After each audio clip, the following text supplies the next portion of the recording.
everyone, good evening, and welcome to the monthly Black Voice Hertfordshire community meeting for April. We are pleased to be hosting many leaders in the community today, as well as members of the public. We also extend our gratitude to the speakers that we have tonight, including Louisa Patterson Brown, who is the founder and chair of the Black and Global Majority Student Network, and who will be talking about being a Black student. Dr. Winston Morgan, who isn't here yet, but will be coming soon, from the University of East London, who will be discussing the COVID-19 vaccination. Amara Aghi Ubebe, who is the founder of MumMe Amazing, and will be speaking about recognising serious issues that affect mums. And Phillip, the Labour and Co-operative candidate standing to be elected as Hertfordshire Police and Crime Commissioner. He'll be talking to us about targeting and authority. In today's meeting, we will be discussing productivity related to everything that we've previously spoken about regarding leadership, authority, education and health, and we will be discussing actions in regard to the employment issues within Black business. Before we begin, here are a few things to bear in mind. All of these meetings are recorded for transparency. Respect must be given to all participants of this meeting. Although we're aware that conversations around racism can be political, we would not like this to turn into a debate between the actions of political parties. Rather, we would like collaboration between everyone to reach a common goal. When referring specifically to the Black community, please refuse from using the terminology BAME. To our speakers, you will be alerted 1 minute before your allocated time is up. We ask that those present refrain from posing questions to our speakers until all of the speakers have delivered their presentations. And today, in order to make a verbal contribution, please use the hands up function. It's fine to pose questions or put comments in the chat box, but if you would like to speak out loud, rather than saying, "Can I go next?" in the chat, please use the hands up function. Black Voice Letchworth is on many social media platforms. Please come and connect with us. We are on Facebook, Tumblr, Pinterest, YouTube, TikTok, Instagram, and LinkedIn under the name Black Voice Letchworth, on Snapchat and Twitter with the username @BlackVoiceL, and we have a website at www.blackvoiceletchworth.com. Our contact number is 07581 720032, and our emails are blackvoiceletchworth@gmail.com and bvinquiries@gmail.com. All of the places where you can find us online will be posted into the chat. A link to a form where you can provide feedback about Black Voice Hertfordshire community meetings will also be in the chat. And if you don't receive our reminder emails for Black Voice Hertfordshire or the minutes and recordings of these meetings, please feel free to use the other link in the chat to tell us your email address. This is not mandatory, but there are quite a few people who attend that we don't know how to contact. For those of you who attended last month's meeting, you will remember that Healthwatch Hertfordshire came to speak about the COVID-19 vaccination. They have provided us with the following information in response to some of the points that were raised at that meeting. Firstly, they have sent a link to the survey where you can share your thoughts on the coronavirus vaccine, which I will be putting into the chat after this segment. And someone asked a question about whether the vaccine was safe to take during Ramadan, and they provided us with an article which suggests that faith leaders do deem that the vaccine is safe to take during Ramadan. And in response to the important barriers raised regarding registering with a GP, Healthwatch Hertfordshire has sent us an article and said that to confirm, although you do have to register with a GP to be offered the vaccine, when it's your turn, you do not have to provide identification, an NHS number, proof of address, or immigration status.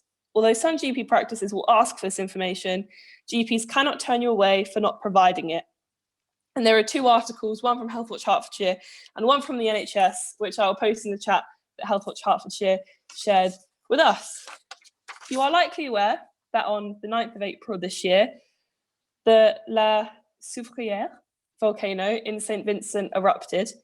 There is ash coating large parts of the land, and people have had to be evacuated from their homes. The UK SVG Friendship Trust has started a fundraiser to provide things like supplies and food care packages to those affected. Black Voice Letchworth has decided to run a fundraiser event for St Vincent, which our team member Glenn could maybe discuss. Is Glenn here? Would you like to say anything more on that? Can you hear me? Yeah. Yes, I think Michaela and I have been organizing this event. So far, we've got 5 different artists who have sort of confirmed that they would be, willing to participate in this. We're planning to have it on the 29th. It's going to be a virtual event. So it's going to be on the 29th and it's going to run for 2 hours. We are planning also to do a pre-recording before this sort of live streaming, just in the event that technology fail us, really. So we'll be having, hopefully, from next week, we're aiming from next week to have more promotion on the event. Hopefully by next week, the flyers should be completed. Thank you, Glenn. Now I'm going to hand over to Michaela, the founder of BVL, to provide an explanation for who Black Voice Letchworth is, as well as some additional information about the meeting tonight. Thank you, Amy. Welcome everyone to the Black Voice Hertfordshire community meeting. My name is Michaela Clark. This meeting is recorded for transparency. The Black Voice Hertfordshire community meeting is a platform for the Black voice specifically to be placed in the presence of those who hold the power to implement permanent, ongoing and productive change in areas of disparities affecting the Black community. Next slide, please. Black Voice Letchworth is an unincorporated organisation founded by Michaela Clark, together with a group of like-minded individuals locally and beyond, have come together to support those of Black African and Caribbean heritage and those raising children of Black African and Caribbean heritage within the community under BVL 4 pillars: history, culture, creativity and support. Next slide, please. Our main aims: to fundraise to open the UK's first Black History Museum, Library and School of Cultural and Creative Arts, and to support the Black community. Next slide, please. Our story. 3 years ago, I visited my local library to take out some books on Black history to teach my child at home. There were only 4 books on slavery found in the library itself and 0 books on Black history in all of Hertfordshire libraries. After becoming a mother, I continually experience unhealthy incidents of racism and discrimination in its many forms, but ignored it. Following the recent death of George Floyd in America, it made me think about my own child's future.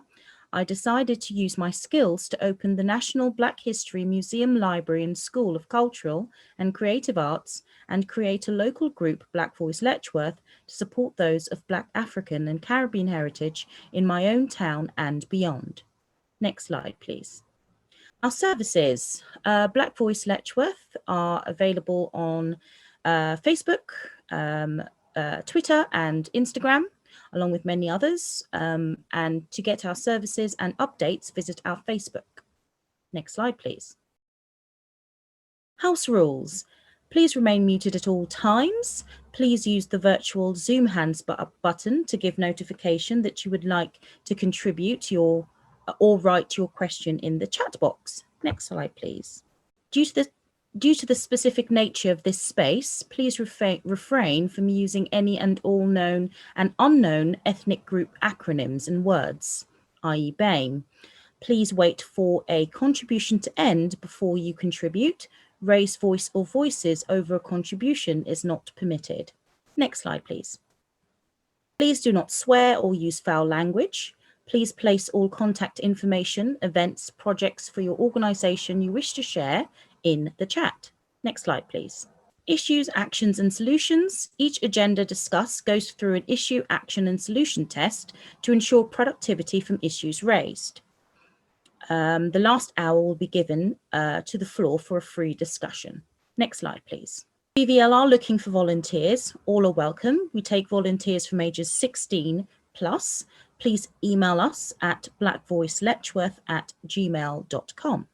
Next slide, please. Working with others. We are seeking collaborations and partnerships with individuals and organizations.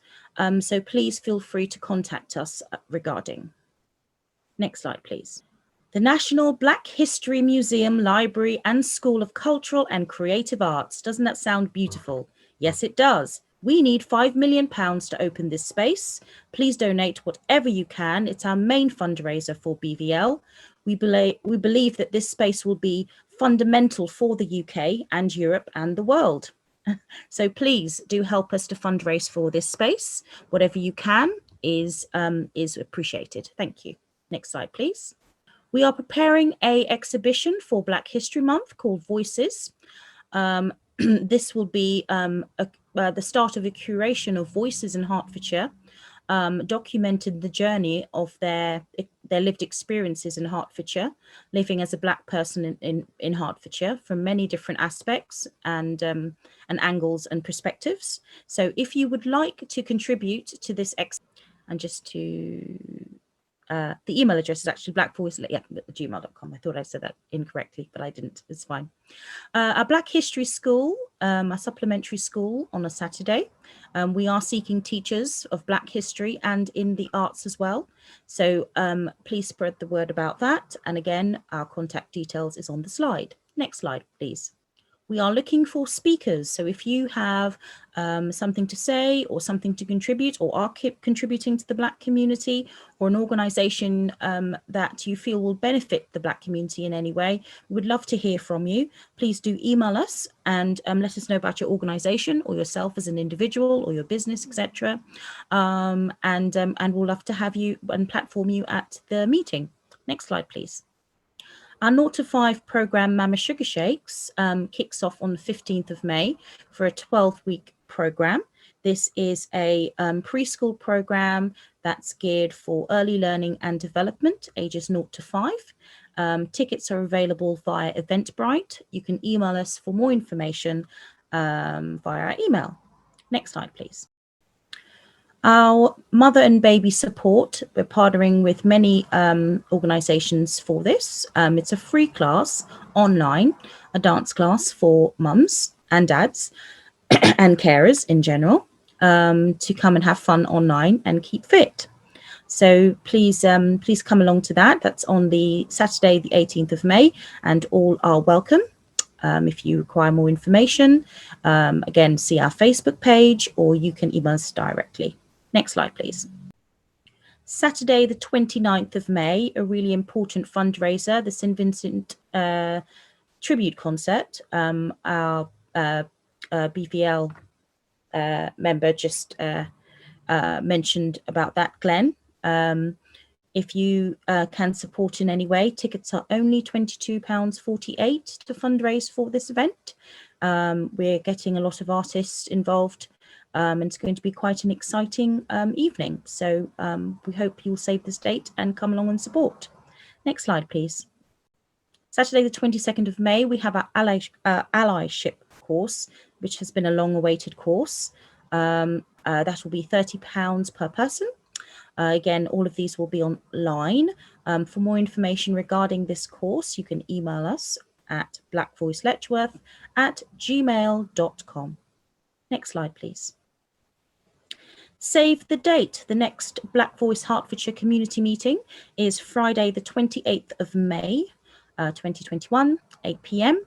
We'll be having Clive Saunders from the Watford African and Caribbean Association. Yes, I got that correct. And he'll be talking to us along with his colleagues on sickle cell thalassemia and the Black community. So I hope you will join us for that. As well as that, we'll be having lots of other speakers as well of interest. So I hope you will join us on the 28th of May. Thank you very much, Michaela. So our first speaker for tonight to kick us off is Amara from MumMe Amazing. So Amara, I will just share my screen now and take it away. Hello, everyone. My name is Amara. Thank you for having me. Our story started MumMe Amazing. As a mother, I wanted a platform that I could relate with, one that was true, inclusive, and authentic, one where advice, encouragement was shared mom to mom from real experiences, where trust, transparency, and friendship were the glue that united us in kindness, and where all moms from all walks of life, all ethnic backgrounds, race, and religion can get involved in and be respected and valued and supported. Our services and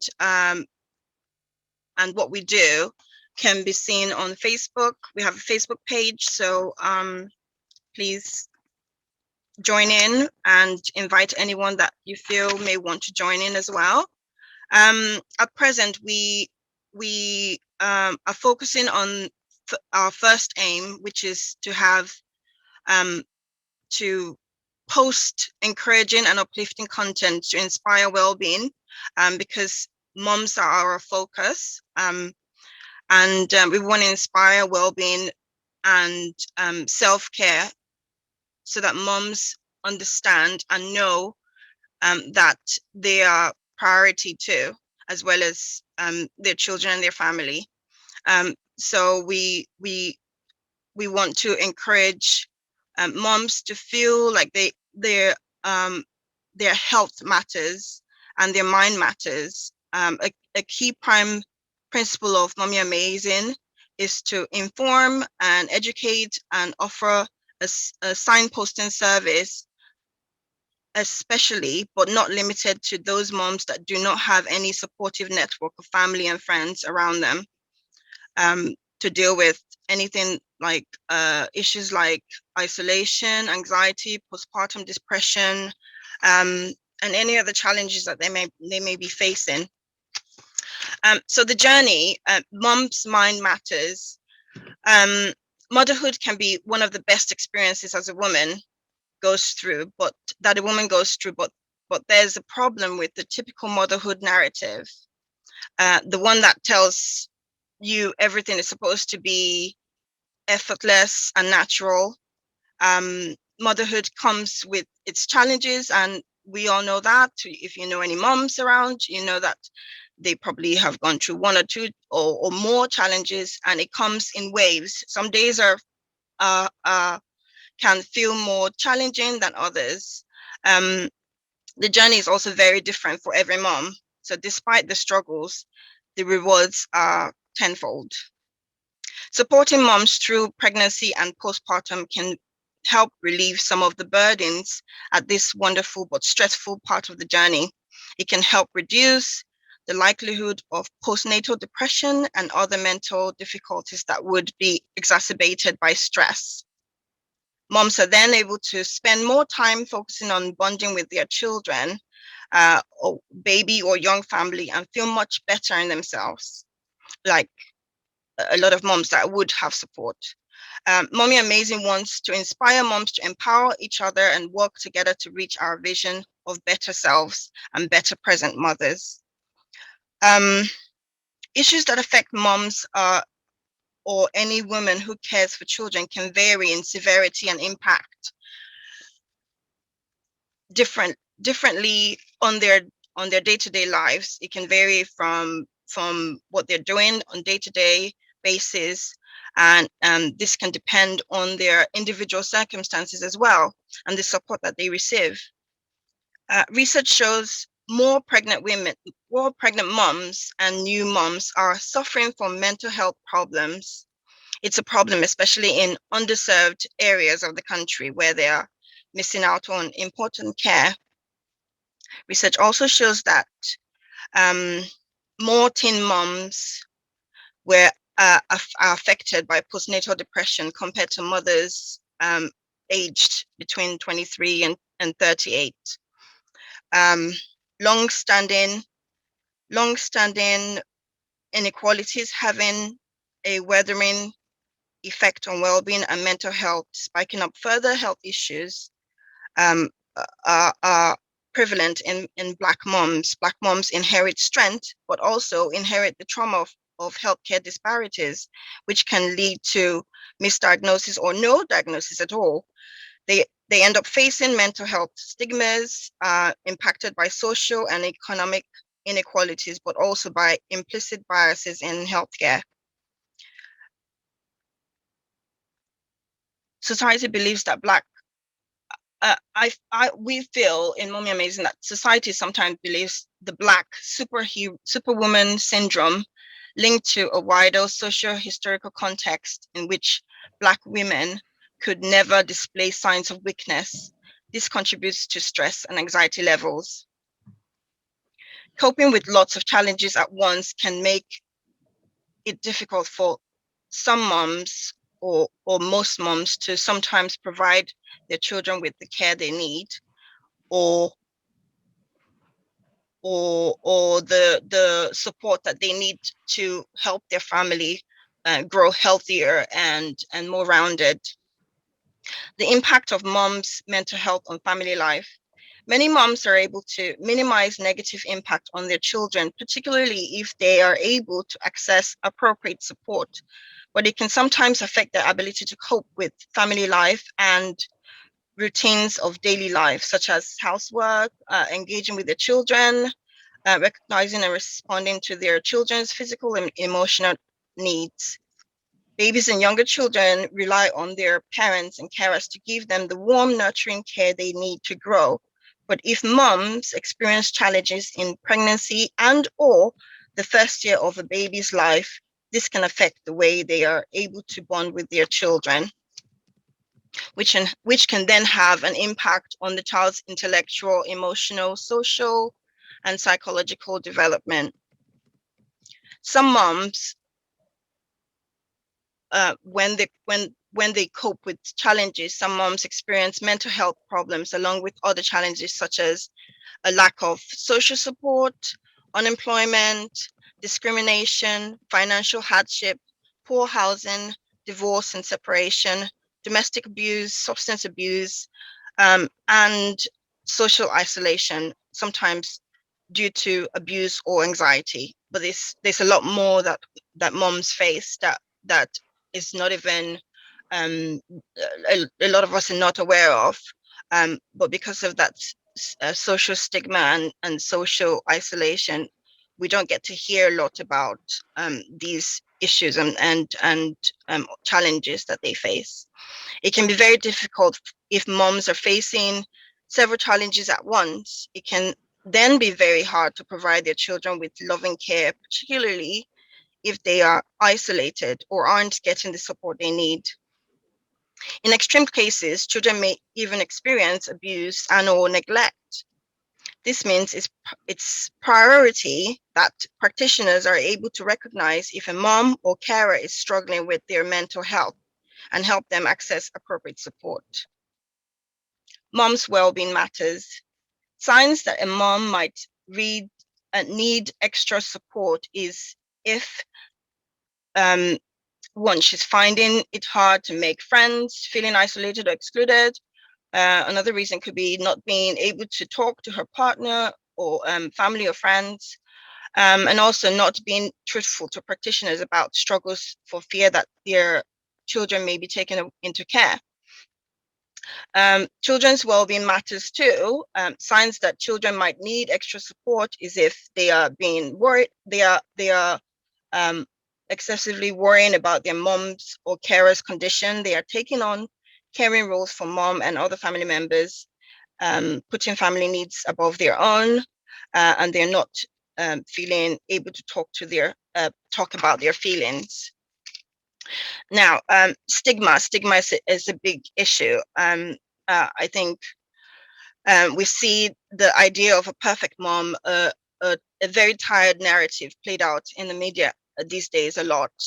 This narrative creates competition amongst moms, favors the adoring yet scarcely present dad hero. but heaven forbid mom makes a wrong move.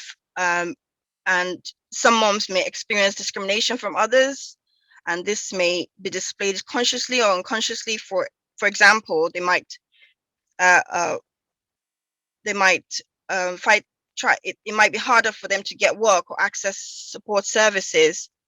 In this case, professionals have an important role to play, as well as in taking action to tackle discrimination and making sure families get the support they need. When moms struggle with any part of mothering, it makes them feel alone in the journey.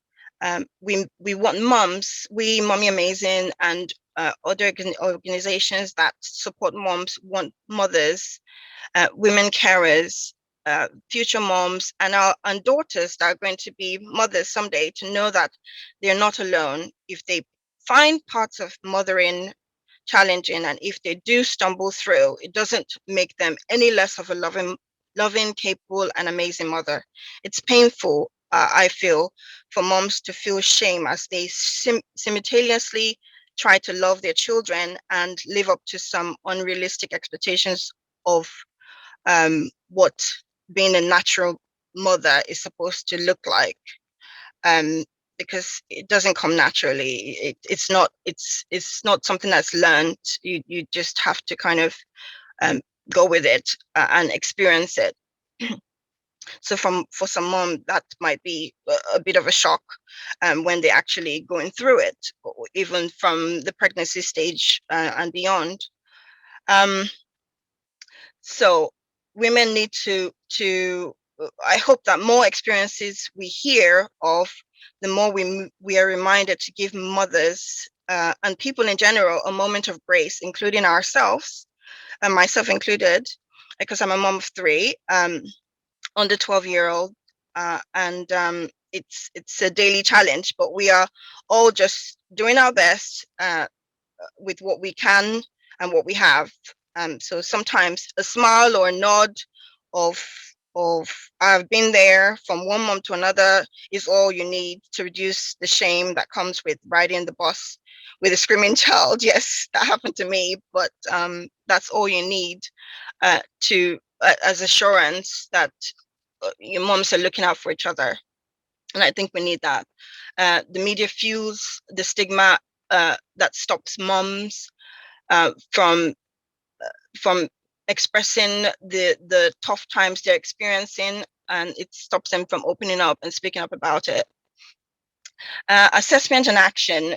Practitioners should assess any challenges that pose a risk to the safety and well-being of carers and children, and the impact of everyday parenting on the mental health of moms and women carers. The moms or carers' background, medical history, and current circumstances should be looked at, and the moms or carers' thoughts and feelings about caring for the child should be considered. Whether the mom or carer has support from another parent or family relative, or if they are coping with parenting alone. MumMe Amazing wants to let moms know, we see you, we've been there, we are not judging you. That's the kind of support we want moms to remember and try and show other moms that support too. So early support, access to services which provides early support, such as the NSPCC's Pregnancy in Mind, which supports moms at risk of or are experiencing mild to moderate anxiety and depression during pregnancy and the first year after birth. Baby Steps, another initiative is Minding the Baby, which helps first-time moms develop a positive relationship with their babies and themselves. Priority moms' needs.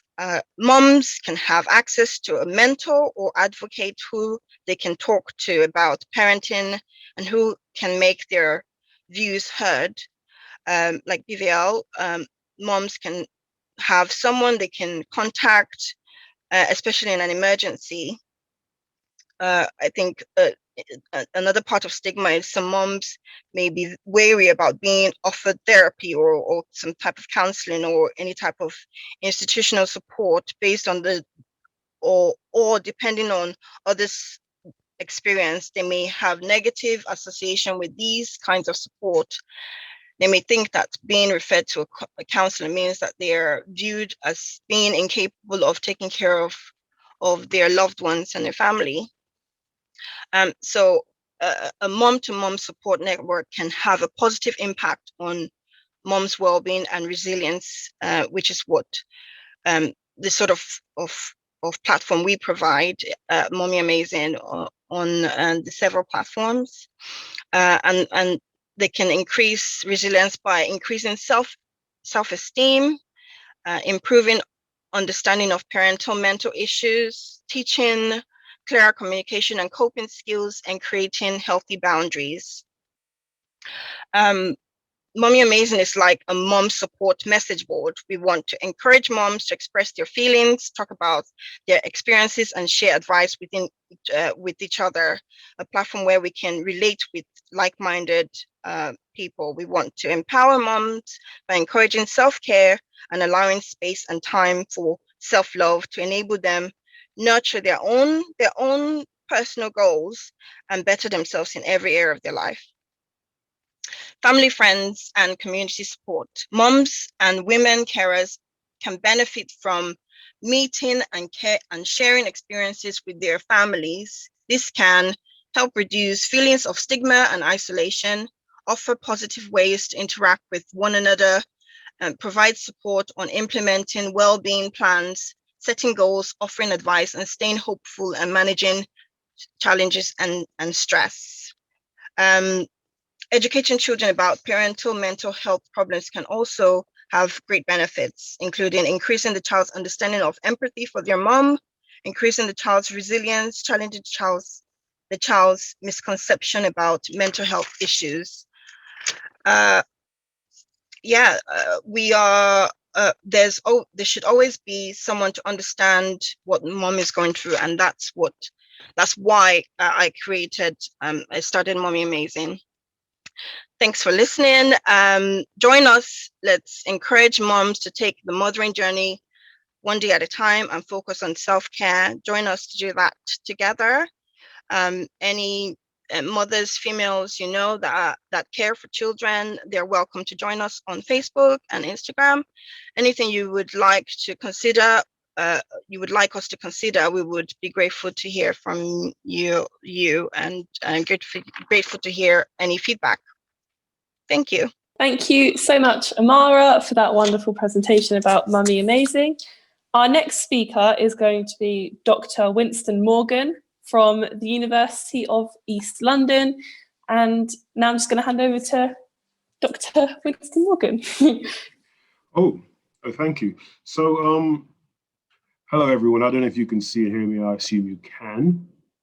I've just come straight from another kind of community group where we're talking about the vaccine and vaccine uptake, but from a slightly different angle to what I think you want me to talk about today. I'm not quite sure exactly how we're going to do this. So first of all, from the poster, it says, so you don't want to take the vaccine or you don't trust the vaccine. Can we talk about it? So perhaps you can help me, Amy, about what, because I've done this presentation where I basically talk about the safety of the vaccine and why we think we know it's safe. I don't know if people wanted me to do that or people have seen it and wanted to have conversations about it or anything else. So I'm in your hands in a sense. If you can sort of tell me what is it you'd like me to talk about. As I said, I can talk about vaccine safety. I can talk about vaccine hesitancy and some of the ideas behind that. So many different things. We can have a conversation or I can sort of be more lecturing. It's really up to you because as the poster said, let's talk. So that's what I really want to do. And talk normally means a conversation so people can ask me questions if you like. Does that work for you or I don't know what your expert? That's perfect. I have a question for you. Okay, good. I've been waiting a whole month to have you, so I'm gonna jump in. So who is? Oh, that's Deborah. No, it's not Deborah. It's Michaelia. Right. Hello, Michaela. Yeah. Yes. Should I take my get my Yes. video off so Phil- we can formally meet? Hello there. Hello. Hello. Hi. Okay, so disclaimer in advance. Some of my questions will sound crazy, and I fully recognize that, but it would be nice to just ask someone in the know these questions so we can officially have it out there. So those who are out there that have similar conclusions can just, you know, listen to what you have to contribute. First of all, does the vaccine cause infertility? Oh, okay.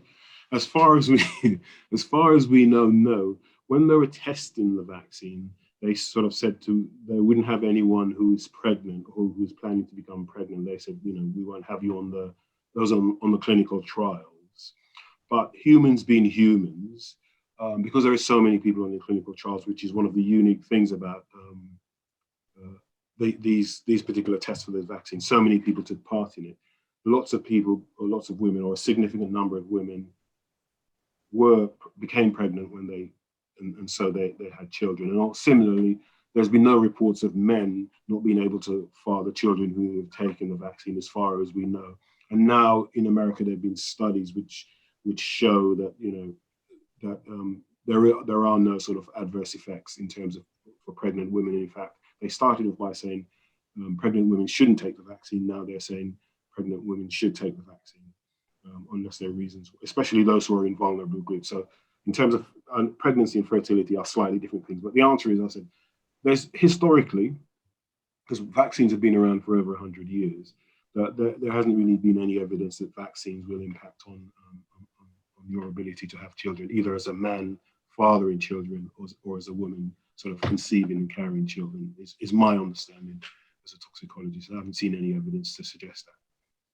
But it's one of those things, it's one of those things that people, if you're an anti-vaxxer, and I don't want to blame everything on them, that when you put that out there, it just puts that doubt in someone's head. So if you're a young person and you're thinking, or middle-aged, whoever it is, if someone who's thinking that I want to have a family in the future, just by someone saying that it could affect your fertility, they don't have to put any evidence to it, but just putting that seed in you will make you doubt.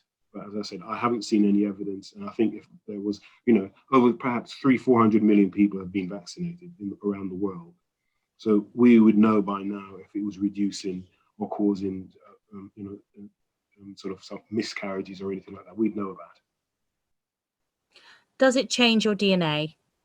Again, no. First of all, there are two groups of vaccines that sort of deliver the message to our cells to make the proteins that give us the immunity. One is by RNA. When the RNA vaccines get into your cells, they basically tell the cells, make the protein, the spike protein, and then they disappear. One of the things about RNA is, and how we've evolved, is RNA isn't very stable. That's why it has to be wrapped in this lipid code that the vaccine is in. Otherwise, it wouldn't survive. But once it's inside your cells, as soon as it comes out of the lipid coat and gives the instructions, very quickly after that, it dies. It can't be converted back into DNA. The other type of vaccines, the ones that's done by Johnson & Johnson and AstraZeneca, they are DNA vaccines. And they basically, once they're inside your cells, they get your cells to make the RNA that makes the message. But either way, it doesn't change your DNA or convert your DNA into anything else. Okay, there's no evidence for that. I've never seen that happen. Okay. Does anyone else have any questions? Apple Inc.'s got their hands up, and then Glenn hand as well. Hi. That's an unusual name, Apple Inc. Oh, it's not. I need to change it. And I'm being lazy. Hello, Winston. My question to you is... Apple is a nice name, by the way. Oh, thank you very much. How many BME people have been tested or involved in the trial of the AstraZeneca, Pfizer, or Moderna? I couldn't find any. Really?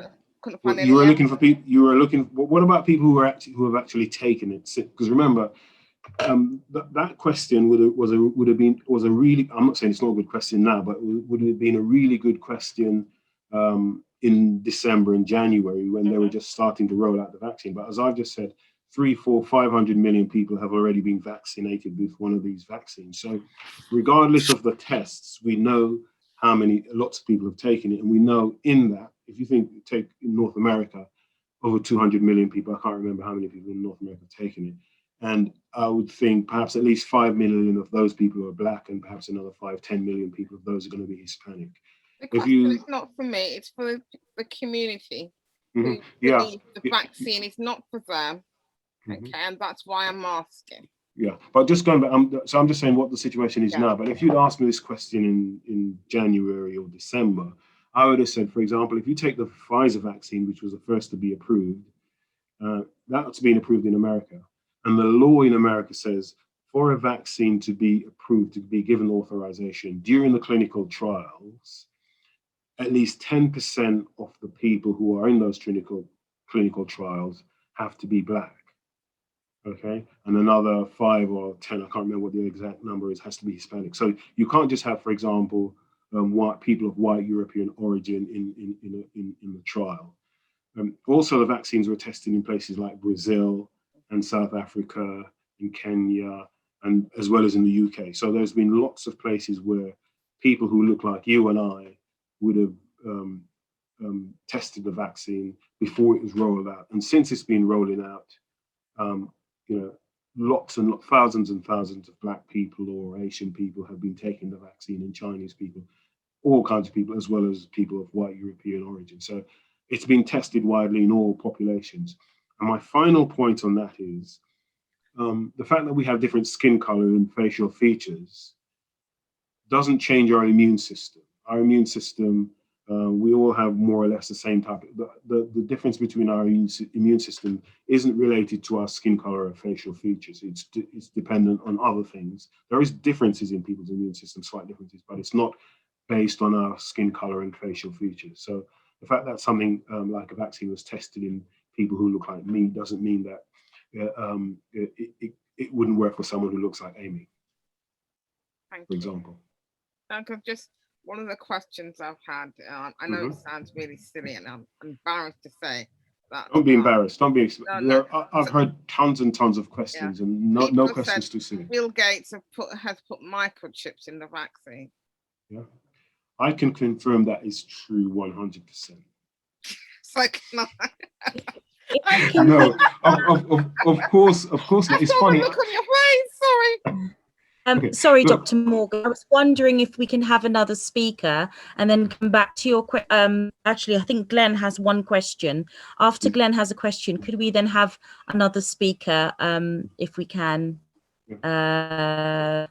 If we have Louisa. But I haven't really answered that question about Bill Gates and the microchip. Were you satisfied with my answer? Because no, it is. Lots of people have asked this question, but I don't know who's got a pet cat or a pet dog, and that's been microchipped. I don't know if your vet has shown you the microchip. It's about the size of I don't know, paracetamol pill or something like that. And can you imagine something like that in a syringe needle? It just wouldn't work, would it?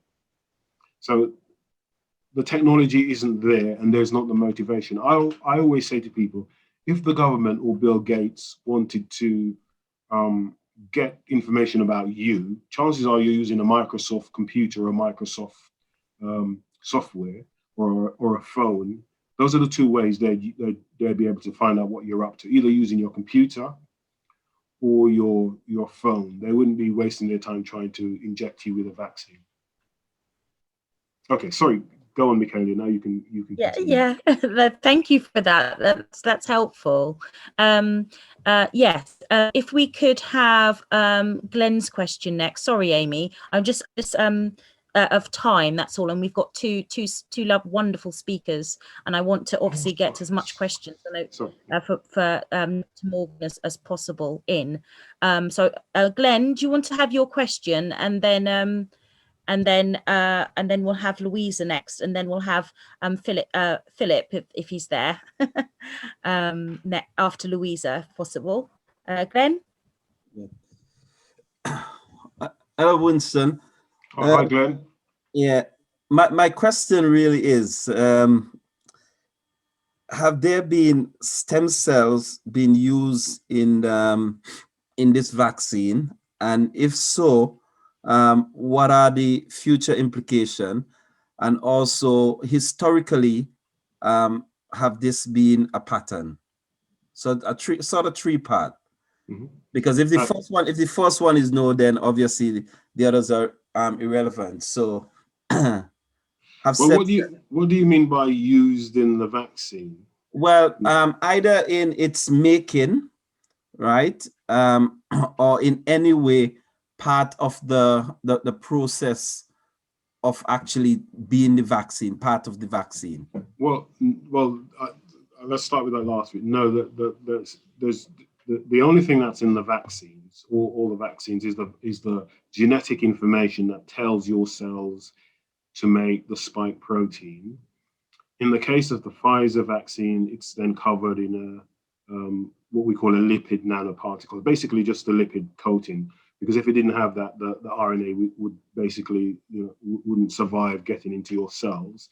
And if it's the AstraZeneca or Johnson & Johnson vaccine, then it's wrapped, it's packaged in it's called a viral vector.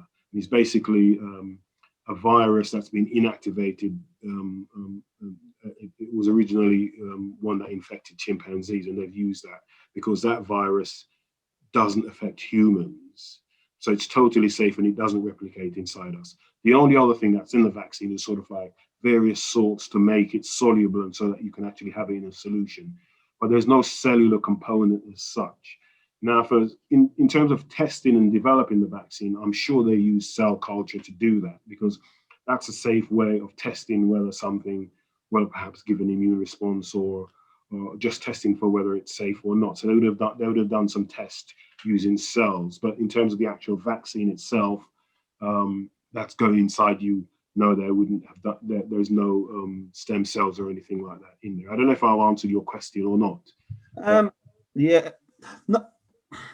What's the relevant? I tell you what, it's one of the discussion that has been had, and I've been trying to get some information in terms of whether or not, or if in any way, shape or form, stem cells have been used, and to what degree. So that has. Why are you concerned with stem cells? What's your understanding of what stem cell is? So for me, it's not my personal concern. I have taken the vaccine and I'm involved in information giving. I'm a health professional. I'm involved in forums where these questions are raised. And it's one of the area in which I have tried to ascertain information, and I'm still not able to respond in that sense. So I all I can say is that I do not really have the expertise or the information relating to that aspect. That is my response. So that's the reason why I'm asking to see whether or not I can gather any further information about that. Yeah, one of the individual who didn't want to take it was saying that she's not going to take it on an ethical basis because stem cells were involved. But do people know? It depends where the stem. If it's an ethical thing, yeah, clearly. I know for one of the cell lines that has been used to develop the vaccine, it came from, I think, cells that came from an aborted fetus about 30 years ago. But that kind of thing, it doesn't mean that those cells have no relation to what the cells that they're using now. It's just that's just the history of it. But there shouldn't be any really ethical reasons for not taking the vaccine, because many years ago someone used some cells that came from an aborted fetus. That makes no sense. So maybe the concern is related to the usage of embryonic stem cells in the first place. What I'm saying is that's a historical thing, and if you have moral reasons against it for that reason, then there's nothing I can say about that. That's just a historical thing.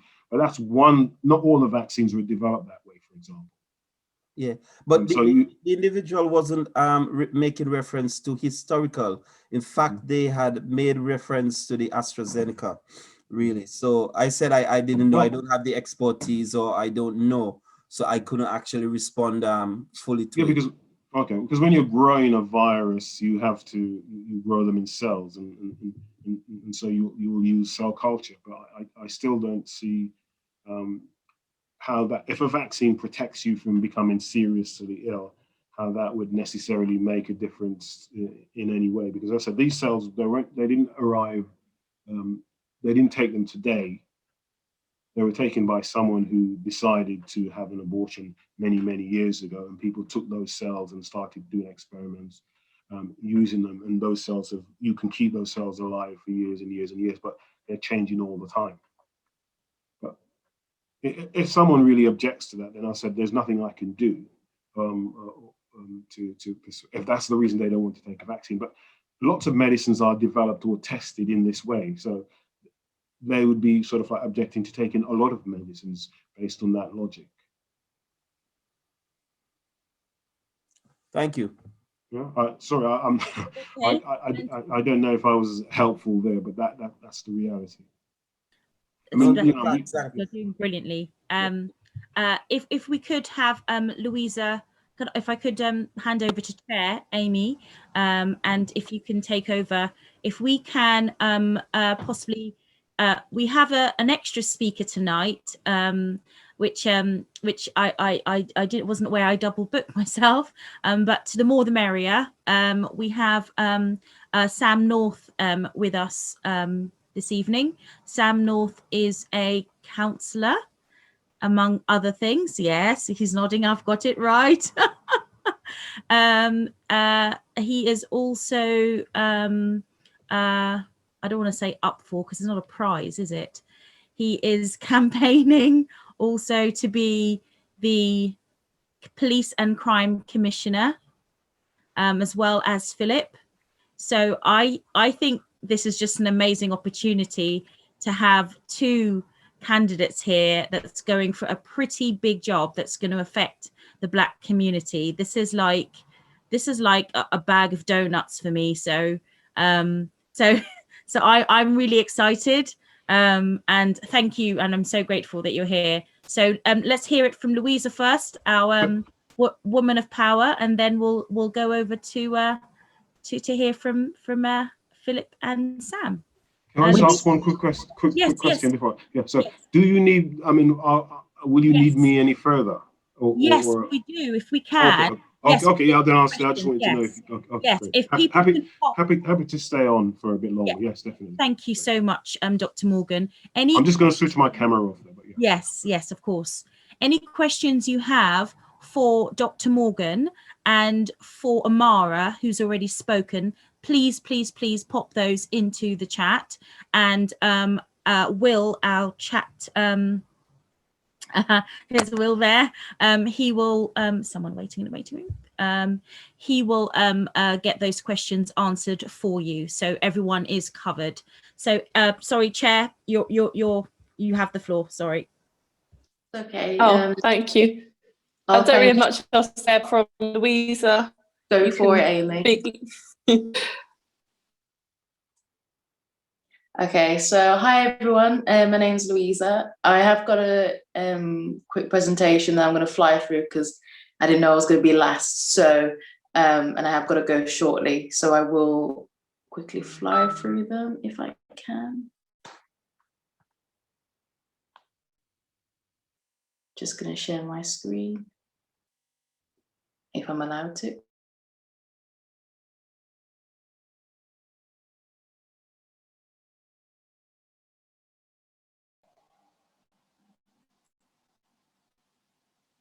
I think Louisa's frozen, but Michaela, does she have sharing permissions?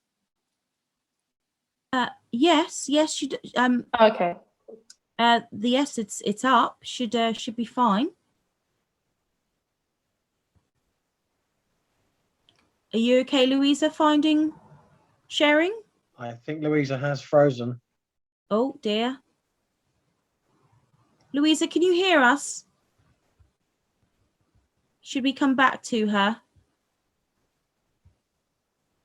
Yeah. Louisa, oh, okay. She's dropped out the meeting. Okay. Could we have Phillip? Phillip, could we have you next if possible? Hey, sorry, you ready for me? Yeah. Yes. Hello. I was just telling my wife she can't watch TV for 10 minutes. Okay, all right. Welcome, Philip. Welcome. Okay, well, thank you very much. Thanks for having me. And apologies because I was due to be here last month. And going on to the vaccine stuff, I'd had the vaccine on the Thursday night, and I was kind of knocked out the next day. Didn't quite know what I was picking up, but I tell you, it feels great having taken the vaccine, and suddenly that's kind of the anxiety kind of lifts off of your shoulders. I'm very pleased to come and talk tonight. I'm really glad that Sam's here as well. Actually, I think you can be disappointed that I hopefully won't be arguing that much, but agreeing about lots of things. I think the biggest thing we can both agree on is we need to change in Hertfordshire. Actually, and the good news for everybody around the table here is that you actually get 2 votes. Actually, you get a first and second preference. And Sam is my second preference. It's not going to be my first preference, but he's going to be my second preference on my vote. And it goes through, and hopefully I can persuade him to put me down as number 2 on his as well. It's interesting because early on a couple of the speakers talking about, there's a couple of themes which actually developed, which was around consent, and actually about Amazing Mums was talked about empowerment. Actually, I think these are 2 really important things, and actually they're really solidly in on the police message, because if you go back 200 years to when the police force was founded in Britain, it was founded by Sir Robert Peel, which you probably remember from school. But you may not know that he actually also founded it with a set of principles around policing. And he talked about the idea the ability of the police to perform their duties is dependent upon public approval of police actions. He talked about the police must secure the willing cooperation of the public, involuntary observance of the law. I'm reading it out, I don't remember it.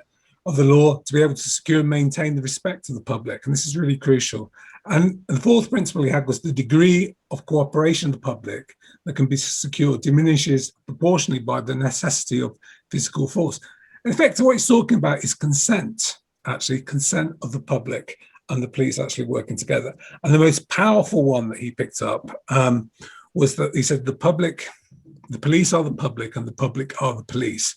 And the police only being members of the public are paid to do full-time, pay attention to policing full-time. So it's a really important message. And the idea that in Britain, actually, the police aren't there to police the population, to boss us around and do it. They have to do it with the consent of the people in Britain. And that's a really fundamental principle that underpins our whole policing tradition here. And I think, hopefully, it's been extended out. So our goal really is for the, Michaela said, don't talk politics at the start. That's pretty hard when you've got a week left. But my strapline for the election is, I want people to be safe online, I want people to be safe at home, and I want people to be safe on the streets. And I want to extend that for business too, and for our countryside. And the biggest problem we're finding going around talking to people in Hertfordshire is about this concept that that some of that authority of the police has actually dropped down, because we've actually seen a fall in police numbers overall over the last 10 years. There were a shortfall of 20,000 police officers. The numbers are creeping back up, but it's resulted in a bit of a hollowing out of the police. And the result of that is we've seen growth in antisocial behaviour across the county and across the country. We've seen growth in illicit drugs. Use is rife now, actually. The pushing out, they talk about county line drugs, gangs pushing out drugs. And actually we've seen a lack of, I feel, a lack of local accountability, a lack of governance, and we've seen and a lack of consultation and working with the communities, which is actually central to what I'm thinking. And this is underpinned partly by the fact it's also got the lowest morale of any police force in the country in Hertfordshire. So these are things that we're concerned about, and people, when I speak to them, are concerned about that the police are spending their times responding and recording crime, whereas we need to get back to preventing and detecting crime has actually been the problem. And all these things are actually about the authority of the police, because if you don't trust the police to actually turn up when you need them, actually, then that consent and that authority is actually undermined. I talked about antisocial behaviour, and for lots of people suffering from antisocial behaviour, but there's another element to it as well, which is around hate crime. People actually suffering crime and antisocial behaviour problems based on their race, on their religion, on their sexuality, And I've been really surprised during this election going around the number of hate crime deniers there actually are. People saying this isn't a real thing, it's just a woke thing. And I'm going, it's the first thing, when it's been ignored, hate crime, actually, why people are being targeted, it usually follows on to actually further and deeper crime. And the whole issue with antisocial behaviour is it makes people feel unsafe on the streets and then subsequently unsafe in their homes. And actually, it's something that we need to actually work to get through to earlier. And one of the big problems we've had is that when people have reported problems with antisocial behaviour, they often get the runaround from the police, refer them to the council, refer them to their housing association or another agency, and it gets stuck in this revolving door, and they actually can't get it sorted out. My pitch, which I have to tell you, is I talked about the Conservatives or the current police having fallen police numbers, antisocial behaviour, illicit drug use, and lack of consent, and I called that FAIL, FAIL. Whereas my one is called Civic, which I think we should need to be a focus on the causes of crime which are occurring at the moment, which is, somebody talked about earlier about line of duty, and it's talking about organised crime. This isn't made up; it's actually real. There's organised crime gangs actually, which are often talked about as county line drugs gangs, who are actually pushing drugs out from London and other areas actually into places like Hertfordshire, and the price of these drugs is actually falling. And the biggest concern, the reason I stood as Police and Crime Commissioner, is because I'm seeing it actually being targeted on children, and we're not talking sort of kids in their late teens, we're talking about 12-year-olds, 13-year-olds actually. It's pushing down and it's ruining lives, not just of, it's ruining the lives of those kids, turning them in, creating victims of these kids whose actually lives are actually getting wrecked, destroying all their schoolwork and destroying aspirations for parents, destroying aspirations for grandparents, actually going wrong. So it's something that's really, really important, and it's fueling antisocial behaviour. And the other cause of crime is actually, we get phone calls every day on telling you you've bought your Amazon Prime thing, or is it just me get these phone calls, or want some sort of Apple iPad that I've never bought and everything. But it's all this conning online that's actually taking place as well. So we want to be tough onto the causes of crime, and also we need to go back to this, what I talked about earlier about this intelligence-led policing, where we actually go back to those principles which worked well for the last 200 years, actually detecting and preventing crime. Actually, the police officers actually log intelligence about what's actually going on. Biggest problem people say is they're worried about ringing the police and telling them about something, because they're going to get targeted if they actually report stuff in. Well, in the old days, the police should know what's actually going on in a neighbourhood, because the public are the police and the police are the public, and that consent, that authority and that trust is there in place, and that's one of the things we're missing. When we talked about the victims of crime, Hertfordshire can talk about the victims of crime coming forward and how it's helped them, which is very good. But there's lots of victims of crime who haven't come forward because they're not sure that anything's actually going to be done. And those are the people that we really need to reach out to. I mean, one of my policies is to create a commissioner for antisocial behaviour, who is going. So if you're suffering from antisocial behaviour, we will use legislation that's already in place called the community trigger, which will force local authorities, the police, and housing associations or other have to get around the table and have to work. And you'd be pleased to hear that I've gone and talked to councils about this, and they hate it because they said that's going to cost us money if we have to set this up. And I'm saying, it's not about you, is it? It's not about you. It's about the people who are suffering from antisocial behaviour. We actually need resolution for them and to actually put that in place. And I think if we actually had a commissioner for antisocial behaviour, what would happen, we'd hardly have had to use that trigger or that legislation, because everyone would suddenly start focusing on the victim to get them sorted out. The other point is actually investment in police officers, which have fallen. They are picking up again now, which is good news. But we've lost so much experience in our police force over the last 10 years. And then we're going to get lots of new police officers coming through. My son is training to be a police officer, so I'm obviously quite pleased that there's a growth in police officers. But it's not just about the police officers, it's also about the backroom staff as well. It's about the training and the investment. We've seen that 50% of staff working in the back office in the police station, frontline support team, has reduced by 50% over the last 10 years. And we want the police officers to be actually out on the beat, going out, creating safety on our streets. Well, you need people behind actually filling in, doing all the intelligence and gathering it and looking after it. And that's one of the gaps that we've actually got. And the final one in my civics one is for community-led policing, which is going, and that's about community accountability and policing by consent. And when we talk about some of the targets that the police are actually set, some of the things that we're going to do, and Michaela asked me to talk about targeting, what the police do, they don't police us, they need to police us with our consent. So, and what they do, they need to be accountable for actually what they do. So one of the things that if the police was a business and you were setting up, you would set key performance indicators, a bit like the Chancellor already does for inflation. It says the Bank of England, if inflation goes beyond a certain amount, then you have to write to me and tell me why this has happened. And so on some of the crime things we're going to do in the crime plan, for instance, stop and search and other things, actually I'd want to know why we would set actually what we consider to be parameters, why people should be stopped. If it breached certain parameters, we want to know why. Why is this happening? So if there is targeting going on or profiling, which is when I've been down talking to people in Watford, very concerned about, there seems to be an overarching degree of profiling on the Black community for stop and search. People accept that. Sorry, Philip. Yeah. I'm just aware there's quite a few questions coming into the chat. I'm not doing that. And you've talked for the 10 minutes that we have allotted for you. So, Amy, do you want to say what you want to do next? Whether we want to have questions or whether it's the next speaker? It's next speaker. Yeah. Next speaker, and then questions for Phil and I think that's a last speaker, and then questions for everybody, which will lead. Yeah.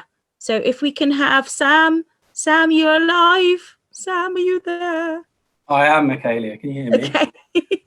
Hello. Hello. Yes. Hi, everyone.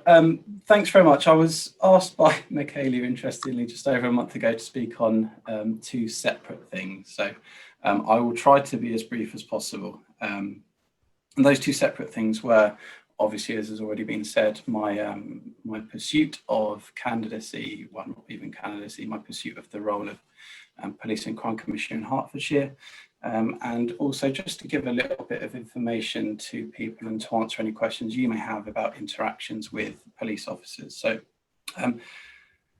I am a former police officer. I used to work in Thames Valley Police, and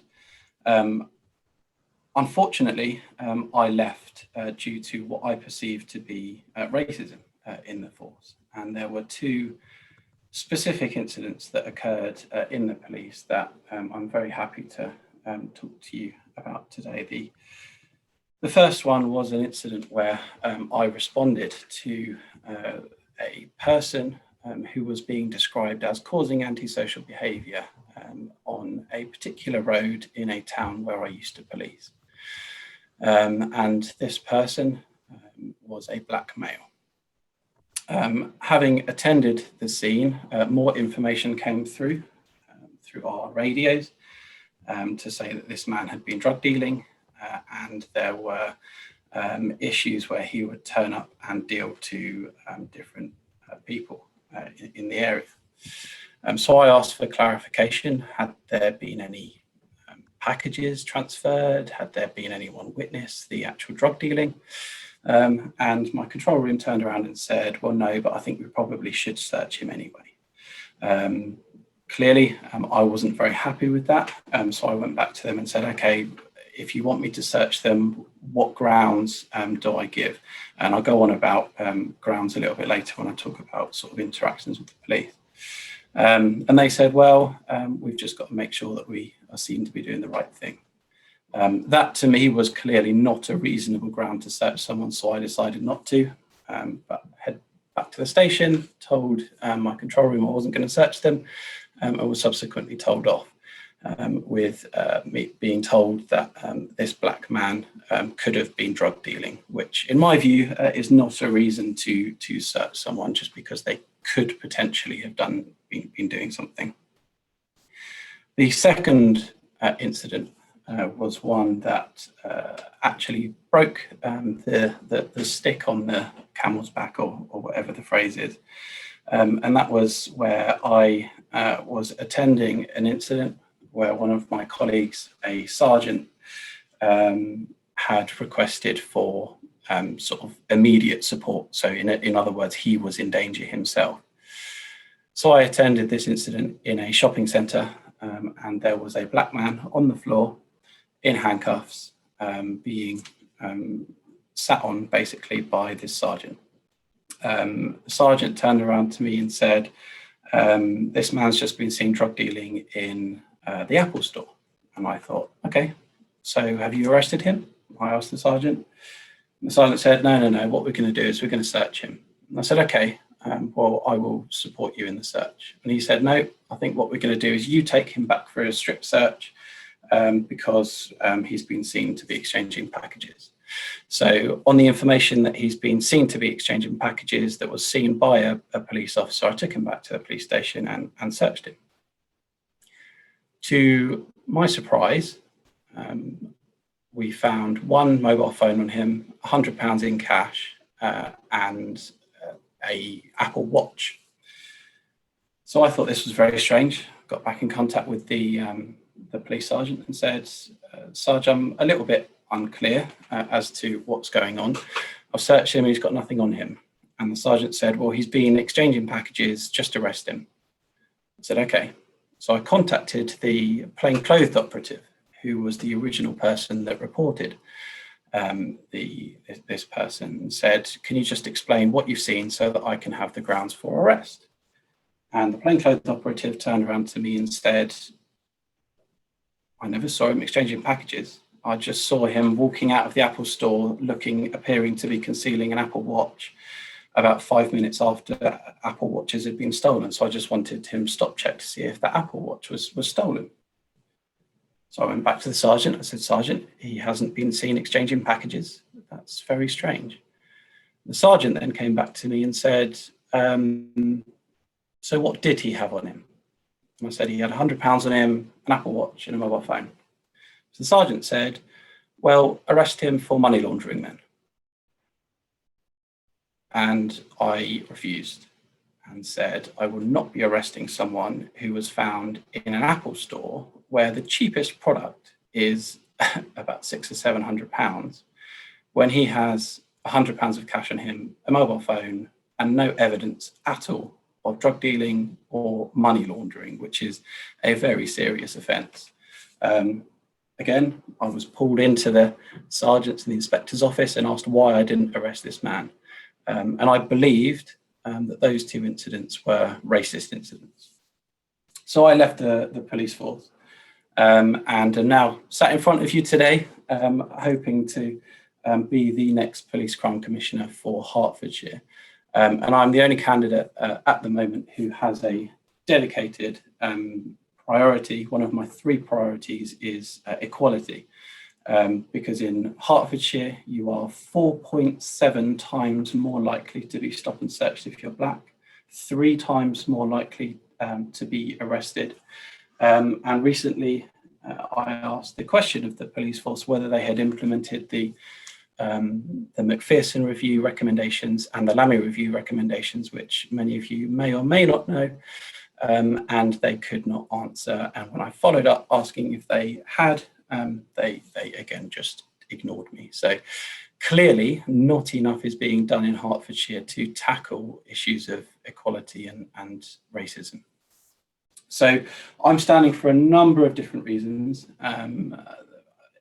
As I say, that there are 3 main priorities of mine, which you can find in my manifesto if you wish to view it. I will put it in the chat later for you all. I don't want to go too much into the politics, so if it's okay, I will then move on to the second bit, which I think will be a bit more of a Q&A about sort of interactions with police, if that's okay, Michaelia? Yes, absolutely. If we can have then questions for Dr. Winston Morgan, Phillip Ross. Is it correct? You know, when you're a counsellor, Do you like to be called like Councillor Philip Ross and Councillor Sam North, or do you just prefer just to be called Philip and Sam? I don't never know how to address. So from my part, I am more than happy to just be called Sam. I don't think Philip is a councillor, but I'm happy to be corrected if that's wrong. No, I'm not a councillor anymore, so I'm just Philip. Is Okay. Yeah. Okay, not Mr. Ross, just Philip. No, Mr. Ross, I think I've been arrested or something. Okay, fabulous, great. So just Philip and Ross and Dr. Morgan. Any questions for them? Just pop in the chat, and I will give the floor to Will. Michaela, just before you do move on, do you want me just to briefly talk about stop and search and arrest, or do you want that just to be purely about people asking questions about specific incidents? I'm happy to talk about what happens in a stop and search or anything like that if you wanted to. But yeah, I think that would be amazing, considered that in Hertfordshire it's just ridiculous numbers. That's the main concern. The numbers are really bad, and we want that sorted. We want those numbers reduced, not just someone, just saying, oh, it's really bad, we're going to look into it. We want productivity on it. We had an email, BVL had an email actually today. I don't know if it was, but we had an email today from the present Police and Crime Commissioner saying that he was willing to talk to BVL with regards to the targeting of Black people in Hertfordshire. I think he said after the elections. That's confident, isn't it? Okay? Stop it. Stop it. But I'm willing to talk to anyone who's willing to help the Black community on, for productivity. So yes is the answer. So yes, speak away, Sam. Cool, thanks, Michaela. Yeah, a fairly typical point from David Lloyd as well. And just something else is I am currently on the Police and Crime panel in Hertfordshire. So I do have a small role in holding David Lloyd to account in a fairly useless police and crime panel, which doesn't work in my view. But either way, I get to ask him questions every now and then. So if you wanted anything passed on, then please do let me know. Stop and search, as I've said, 4.7 times more likely to be stop and searched if you're Black. Stop and search is a power that police have to stop and search anybody who they suspect of committing a criminal offence for a variety of reasons. Now, every stop and search that occurs is conducted or must be conducted in a specific way. And there's an acronym called Go Wisely, which the police use. So the actual interaction is in the way that the police officers talk to those people that they are stopping and searching is very much up to the officer, but they must follow an approach where there are things that they have to do. So Go Wisely encompasses the first part, which is the G, is the grounds, and this is what I was speaking about earlier. So the grounds for the search, what is the reason, what is the information that they have, and something which is very commonly used, which has been linked to a number of again racist incidents or suspected racist incidents, are the use of the smell of cannabis being a grounds for search. Now, every single police force up and down the country has said that to exclusively use the smell of cannabis to search somebody is not grounds for a search. So firstly, you have to have been suspected of committing or about to commit a crime or carrying something unlawful, which is clearly a crime. And there also has to be reasonable grounds. The O in Go Wisely is the object. They have to tell you what they are searching for. So clearly, if their grounds are you have been seen dealing packages, you are suspected of drug dealing, blah, blah, blah, whatever, they can't then turn around and say, so we're looking for a knife. And alternately, they can't turn around and say, our grounds are you're carrying a knife, and so we are looking for drugs. But they have to tell you the grounds and the object that they're searching for. W in Go Wisely stands for warrant card. If an officer is not in uniform, they must show you their warrant card. If they are in uniform and you ask to see their warrant card, they have to show you it. I is the identity of the police officer, name, rank, shoulder number, so the specific identity that that police officer has, and S, the station that they're based. All of this has to be told to the person before they're searched. So you have to tell the grounds, the object that they're searching for. If you request their warrant card, they have to show you their warrant card, the identity of the officer, the station at which they're based. They have to tell you that you're entitled to a copy of the paperwork that they produce for the search, and then the legal power that they use. So again, if you're searching someone for a knife, that is done under Section 1 of the Police and Criminal Evidence Act, and you can't turn around then and say, I am searching for cannabis or something like that. So there is a very specific structure that police officers have to go through in order to conduct a search. Sorry, Sam. We've got 30 minutes and I want to get questions in.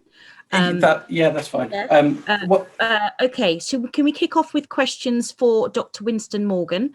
I'll leave the floor to, I think we have, Sue, is your question for Dr. Morgan? I think Sue's question's for Philip, actually. Okay, Philip, okay. Actually, but I could ask a question. Yeah. We just had a couple of questions. The opportunity really quickly. Okay, so I just wondered, Dr. Morgan, what you would say to people, I think this was something Glenn was alluding to, is when you're working with the public and you get told about the mistrust by the Black and Asian community, ethnic minority communities, that that they don't trust the vaccine, and that's based on mistrust over the years, and there's evidence for that, isn't there, that ethnic minorities get treated differently medically. What do you say to them? That's a really good question. And I was going to say, is it too late, before I answer your question, is it too late for me to join this race to become police commissioner, or is it all over? Gosh, we are sparse for people here. Options. So yes. Okay. A serious question was I've suddenly forgotten. The question was about mistrust of the medical profession. There have definitely been lots of examples of medical malpractice and mistreatment historically, and I've written quite a bit about that. But what I say is, what's different about this vaccine is that all those groups and communities who in the past have been, if you like, put at the back of the queue are now have equal access to the vaccine. So no one's been left behind as they were previously.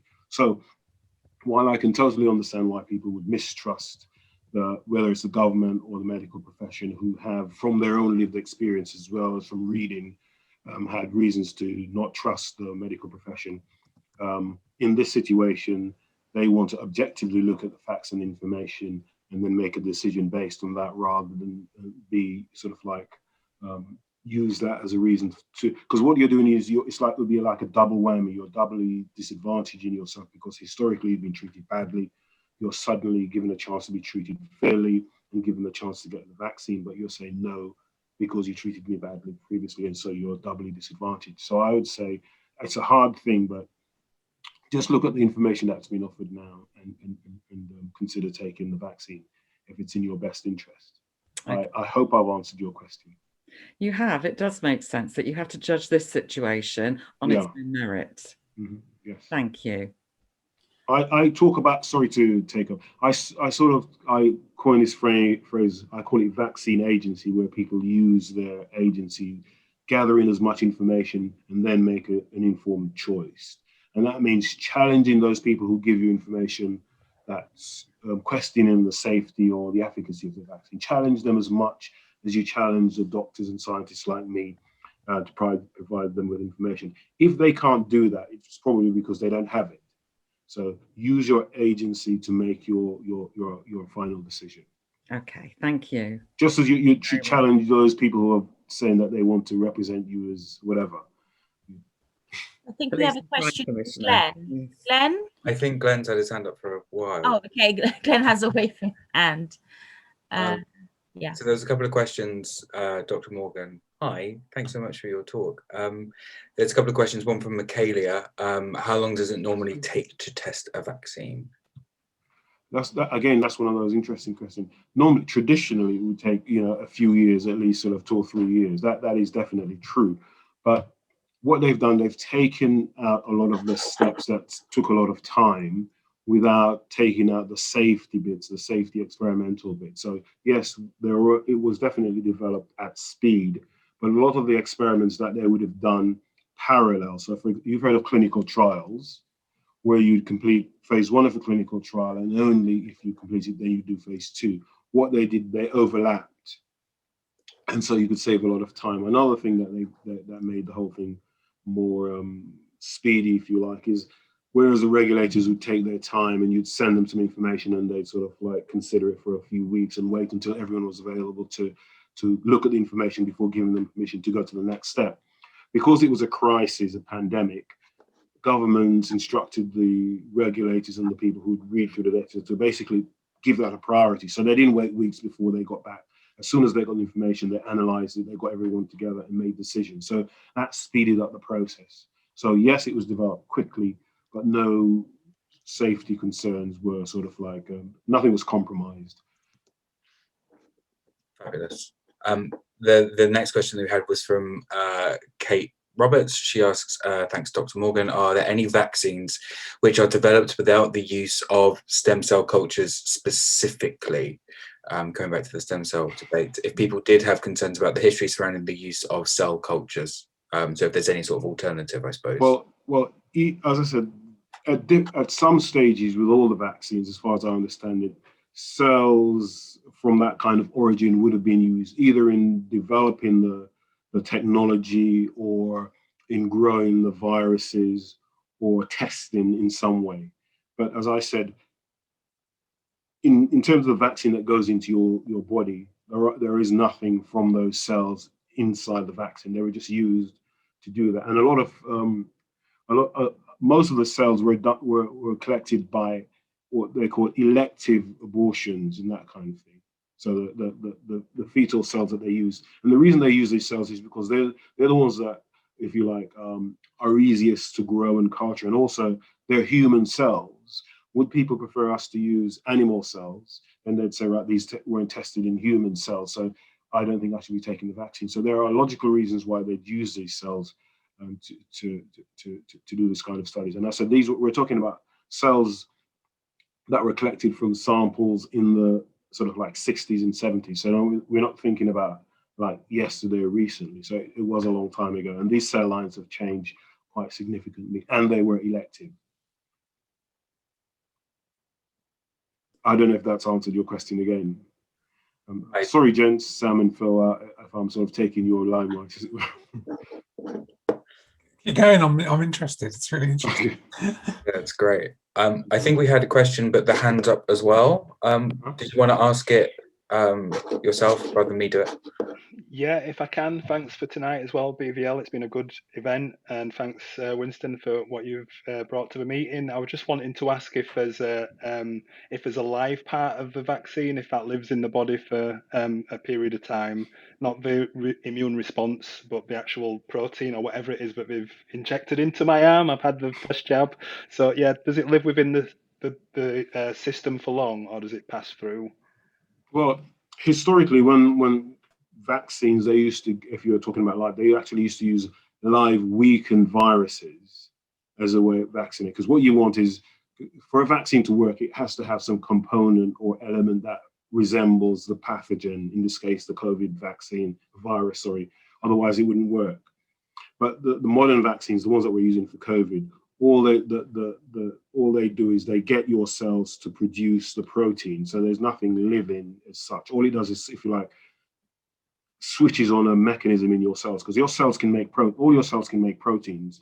They just have to be given a message, and the message normally comes in the form of RNA.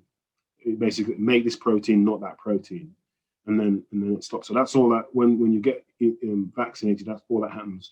This message goes in, it's taken up by your cells, and your cells start to make the protein for a short period of time. Enough time and once your cells start to make this protein, either they'll release it into your blood or they'll have it on their surfaces, because whenever our cells make a protein, a portion of that protein is expressed on the surface of the cell. So your immune cells can come along and look at it and say, right, is this a normal protein I normally make? And if it is, they ignore it. And if it's a foreign protein, like the spike protein from a virus, oh, we don't like this, we're going to get rid of it, we're going to produce antibodies against it. And that's what happens when you become vaccinated. So is there something living in you? Not really, is the answer. But I know why you'd think that, yeah. Thank you. Thanks for answering that. So I think there was one more from Glenn, and then I think that we've got quite a few for Philip. So maybe this last one for Glenn. Okay. Yeah.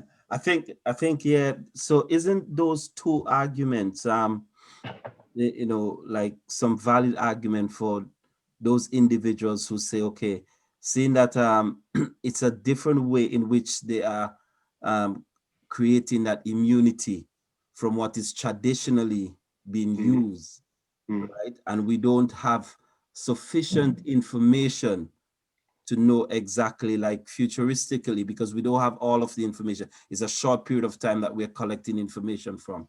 Isn't that a valid reason for those individuals who say that they don't want to actually have it? Because we don't know what will be the ultimate end of that type of immunity. Okay. So first of all, the technology isn't new. The technology is relatively old, but they've just done it in a sort of a clever way, because using the RNA technology, which is a bit like gene therapy, is something that we've been doing for a long time, or using viral vectors, which is what the AstraZeneca and Johnson & Johnson. You remember the Ebola crisis, and they developed a vaccine over many more. They took a bit longer to develop that.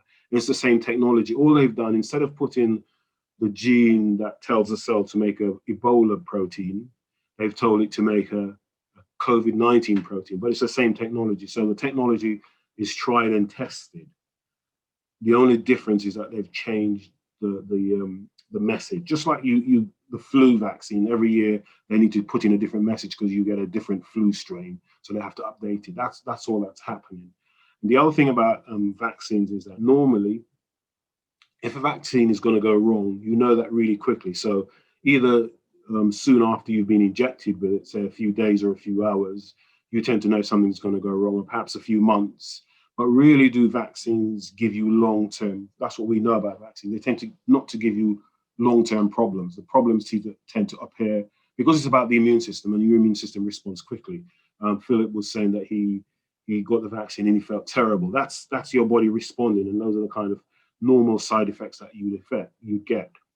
And even the really horrible but very, very rare blood clots, they appear within 2 to 3 weeks. And if they're not going to appear within 2 to 3 weeks, they're probably not going to happen.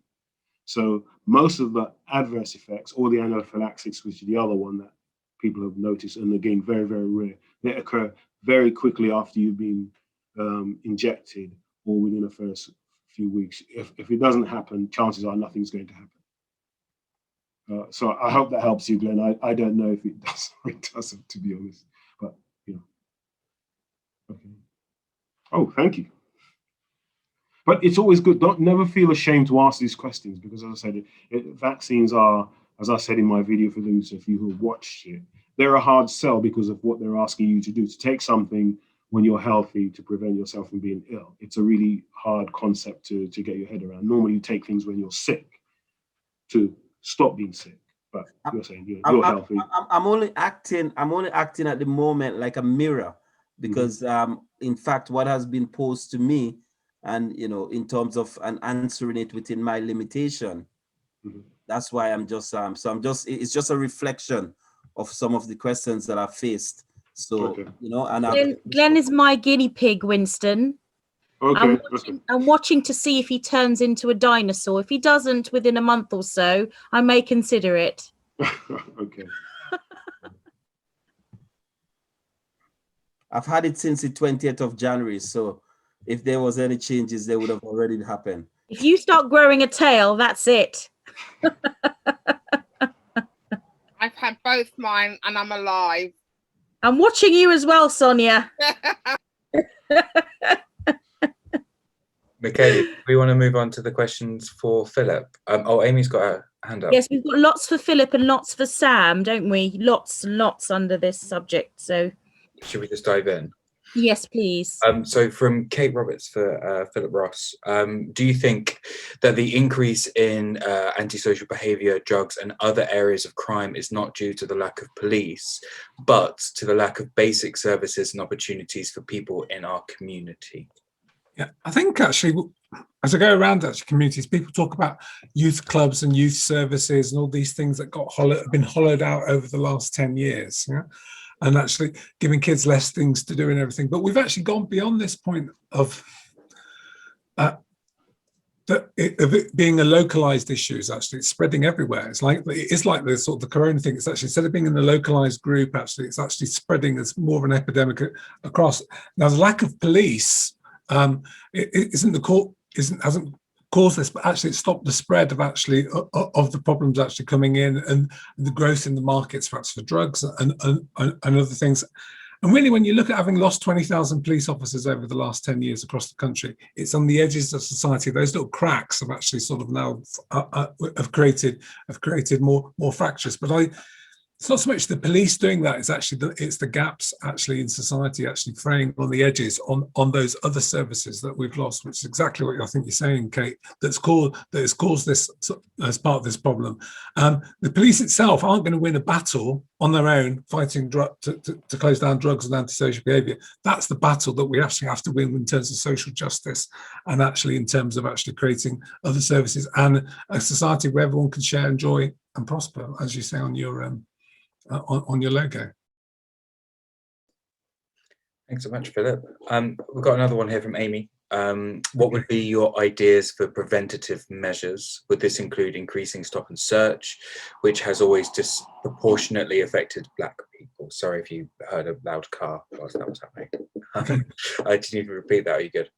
See, I don't think, no, I got that. I've read it before on the chat. See, I don't consider stop and search to be a part of a preventative measure to prevent crime. Preventative measures to prevent crime is about intelligence, actually going and community policing for the police to actually know what's actually happening in neighbourhoods and in places. It's not about stopping people actually on the street and kind of fishing and looking, as Sam was talking about, to actually stuff's going on. Stop and search, I'm not persuaded that it's really is that effective. But when it does get used, it needs to be used by the consent of the communities where it's actually employed. And when it is used, you actually need to report back to those communities to show actually the effectiveness of what it is. So stop and search, I don't see as a on the whole as a preventative measure. Intelligence policing, community-led policing, neighbourhood policing, going back where actually police are actually spend their time consider it a good time to actually spend listening to community groups, understanding what's going on instead of just responding to crime and running around. And that's the big change. That's the change that the Police and Crime Commissioner will bring. That tone at the top. Actually, I want you to spend your time going around and sitting in community meetings, listening to the public and listening to community groups about actually what's happening. There's a parents' WhatsApp group that's set up and they're all worried about their kids. Want to go and talk to them. That's the change in the priorities that actually we get that preventative measure. Because when we know what's actually going on, and you talk to communities, they know what's going on, and the police don't seem to know what's going on. There's a gap, and and bridging that gap is actually the preventative measure that I want to see.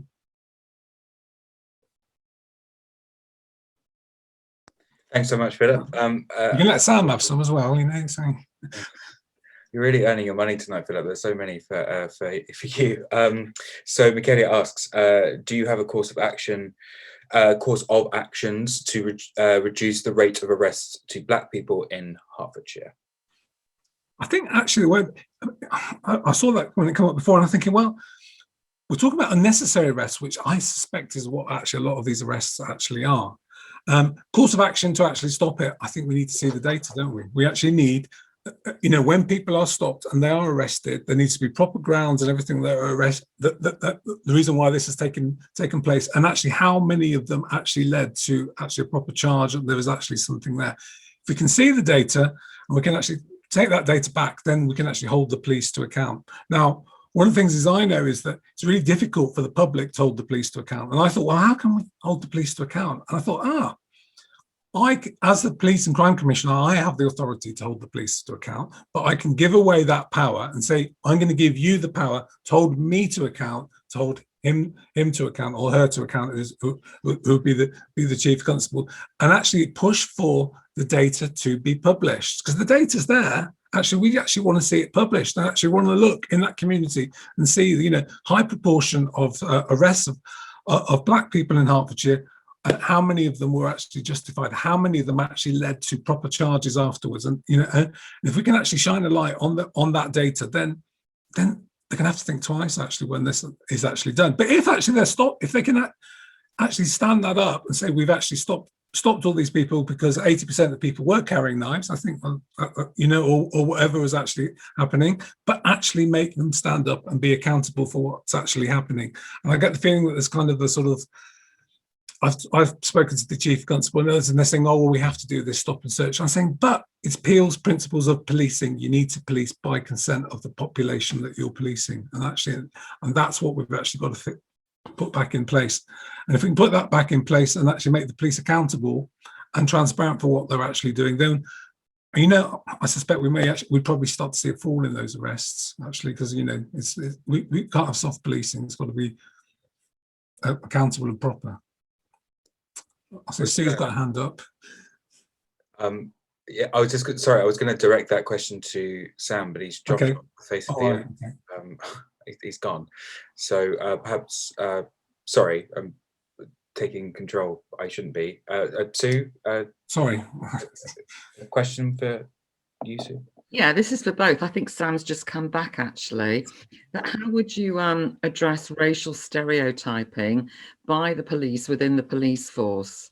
So, the idea is they stop and search and then they say, you fit the description, you're tall and Black. It's not good enough, is it? So how would you deal with that? And I think, Sam, you alluded to it when you were talking about how you refused to do something, went back to the police station and you got in trouble for not doing it. So, when you try to expose incidents of racism within any large organization, the powers that be clamp down on you and you're made to feel really bad for speaking out. So how would you address it? What are your thoughts? Sorry, that's a really big question, but what are your thoughts on it? Is that to me or to Sam?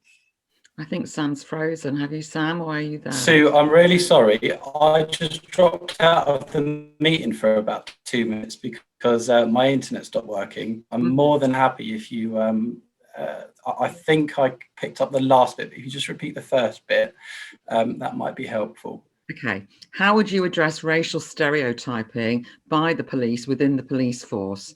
So institutional racism, stereotyping of potential, people that commit crime, members of the public, and for example, you fit the description, and the only description they've got is that the guy is tall and Black.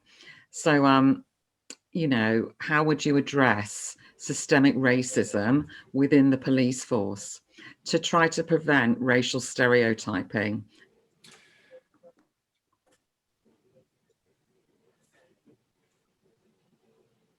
Yeah, Sue, it's a really, really important question, and I think that there are a number of things that should really be done. Clearly, something that isn't being done, which is completely obvious, is unconscious bias training. So officers, every officer should be given unconscious bias training, and the results of that unconscious bias training should actually be taken into and action should be taken. So if someone does have an unconscious bias, there must be education and there must be things around that to actually ensure that those unconscious biases are dealt with. I think as I sort of said right at the very start, when it comes to things like the Macpherson review, there are 70 recommendations in that report that sort of detail things that police services should do to prevent these incidents from happening. And I think it's that there are so many sort of answers to your question and so many steps that need to be taken. So for instance, one of the recommendations, which is one that I'm very keen on implementing, is at the moment in Hertfordshire, there are 15 black officers out of a pool of about 2,100. Now, when you consider how few that is, how on earth, and none of those black officers are more senior in rank than inspector, and inspector is still a frontline rank. So it is very clear that none of the decision makers in Hertfordshire have any understanding necessarily of the black community, and of those stereotypes then get worse. So it's not only about ensuring that from the very, very top, which is the Police and Crime Commissioner you are the person that ultimately makes the decisions. And one of the, I'm not the biggest fan of the role of the Police and Crime Commissioner, because I believe that there is a lack of accountability. But having that lack of accountability actually works quite positively for an issue like this, because you can make a massive difference without necessarily having to go through and jump through all of the hoops.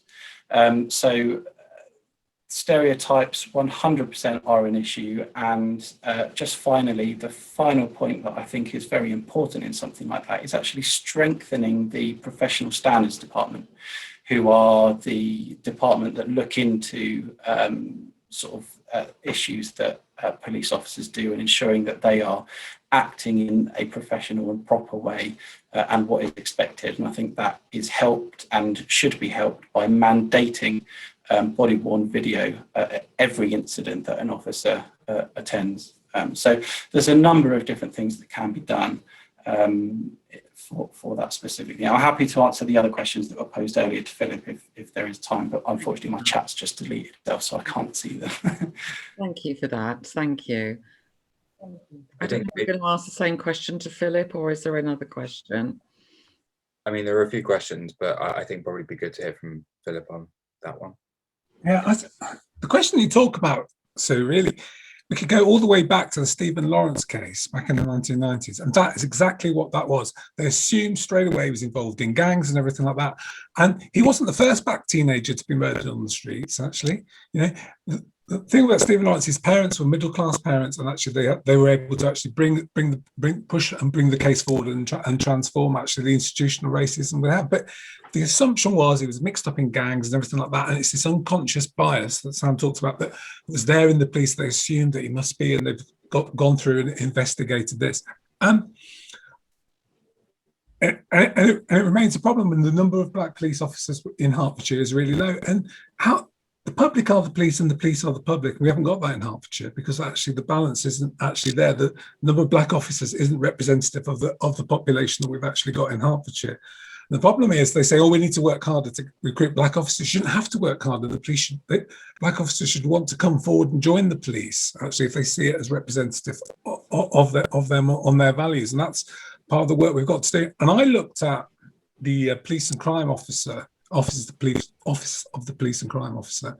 So we got 34 staff, and I think it was 32 white English, one was white English Irish, and then there was one Asian officer. And I'm thinking, well, that's a good place to start. How can we be putting policies in place to actually wider represent everywhere? You know, if actually that office right at the top is actually it is quite stereotyped, and it's based in Harpenden as well, which I found which is not opposition. But I said we're going to move it to either Stevenage or Watford, because it's got to actually be more in place where crime is happening, not actually sort of a blinkered view of what's going to go on. But I think actually the stereotyping that you're going to find in I do think about this thing because I work in IT, but I do think about open data, actually having the data open that we can actually all scrutinize and actually see actually what is happening to make the change. I'm not going to go on for much longer on that because I know there's other questions, and I think Sam needs to, Thank you, needs Philip. to jump in on some. Good luck to you both, by Okay. the way. So we've got a question here from Sonia about hate crimes and incidents in schools. She asks, do you believe this is a safeguarding issue? Should we go for Sam first on that one? Yeah, completely. Schools have a huge responsibility when it comes to these sorts of issues. I think schools in general are underfunded. I think this comes back to sort of one of the earlier questions. I think it was by Kate who spoke about sort of the issues that have been raised by the Black Lives Matter movement about defunding the police and putting more funding into other areas. And while I don't necessarily agree that well, the UK is structured very differently to America in the way that things are funded, but I do agree that there needs to be much more focus put on to the areas of policing, which are not just the front line, not just the investigative side. So I personally believe that policing is more of a philosophy than a profession. And something like hate crime in schools needs to be tackled through a proper process. Now, when it comes to the question of whether it's a safeguarding issue, completely. If there are kids in schools that are being racially discriminated against by students or teachers, that is a major issue because they are young, vulnerable people. So yes, completely agree with that. And I think that strengthening the education that police provide to schools, which again I've sort of said that I would do about providing race.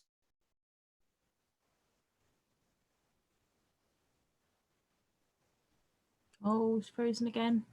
I was going to say that we actually have a hate crime officer here, but I don't know if she's going to be here speaking properly next month. But she's been we haven't actually met yet, but she's been an excellent support so far. But learning about hate crime, and I recently did the course for hate crime with the police, and BVL's now a champion and a reporting centre, which is good.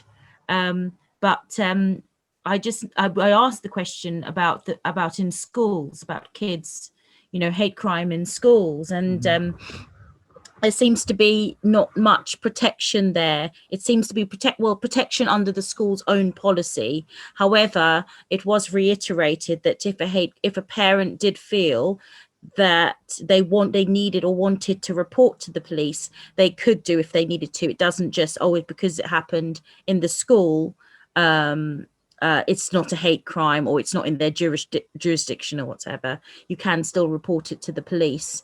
And also I haven't found, maybe there doesn't seem to be any training for the youth, for the training, hate crime champion training for the youth in the schools. I think the police should train kids in school. They should have, do they still have the bullying buddy system going on in schools where there would be someone, I was that person at school that was the person to come to if you were being bullied, because I was just that geek. But I don't know if they do that anymore. But I think they should be. I think kids should be encouraged to get involved in that way, and the responsibility of their safety to feel like they're in control is all on the adults. They are trained to know what is a hate crime, what I learned basically, what is a hate crime, how to report it, how to ensure you're safe, what's accepted, what's not accepted. Because sometimes I walk down the street and I hear how some of these children speak to each other. And I know they're kids, they're just mucking about, but sometimes that stays and it travels through into adulthood. So I think if you get them, it takes a village to raise a child. The school can only do so much. So I do believe that, I personally feel with hate crime, I think what the police are doing with community groups, I think they should also take within the schools and train the kids also to be little champions of hate crime, because it happens in the school very badly, and that kind of pain stays with children. Did we lost Sam, didn't we, halfway through his discussion?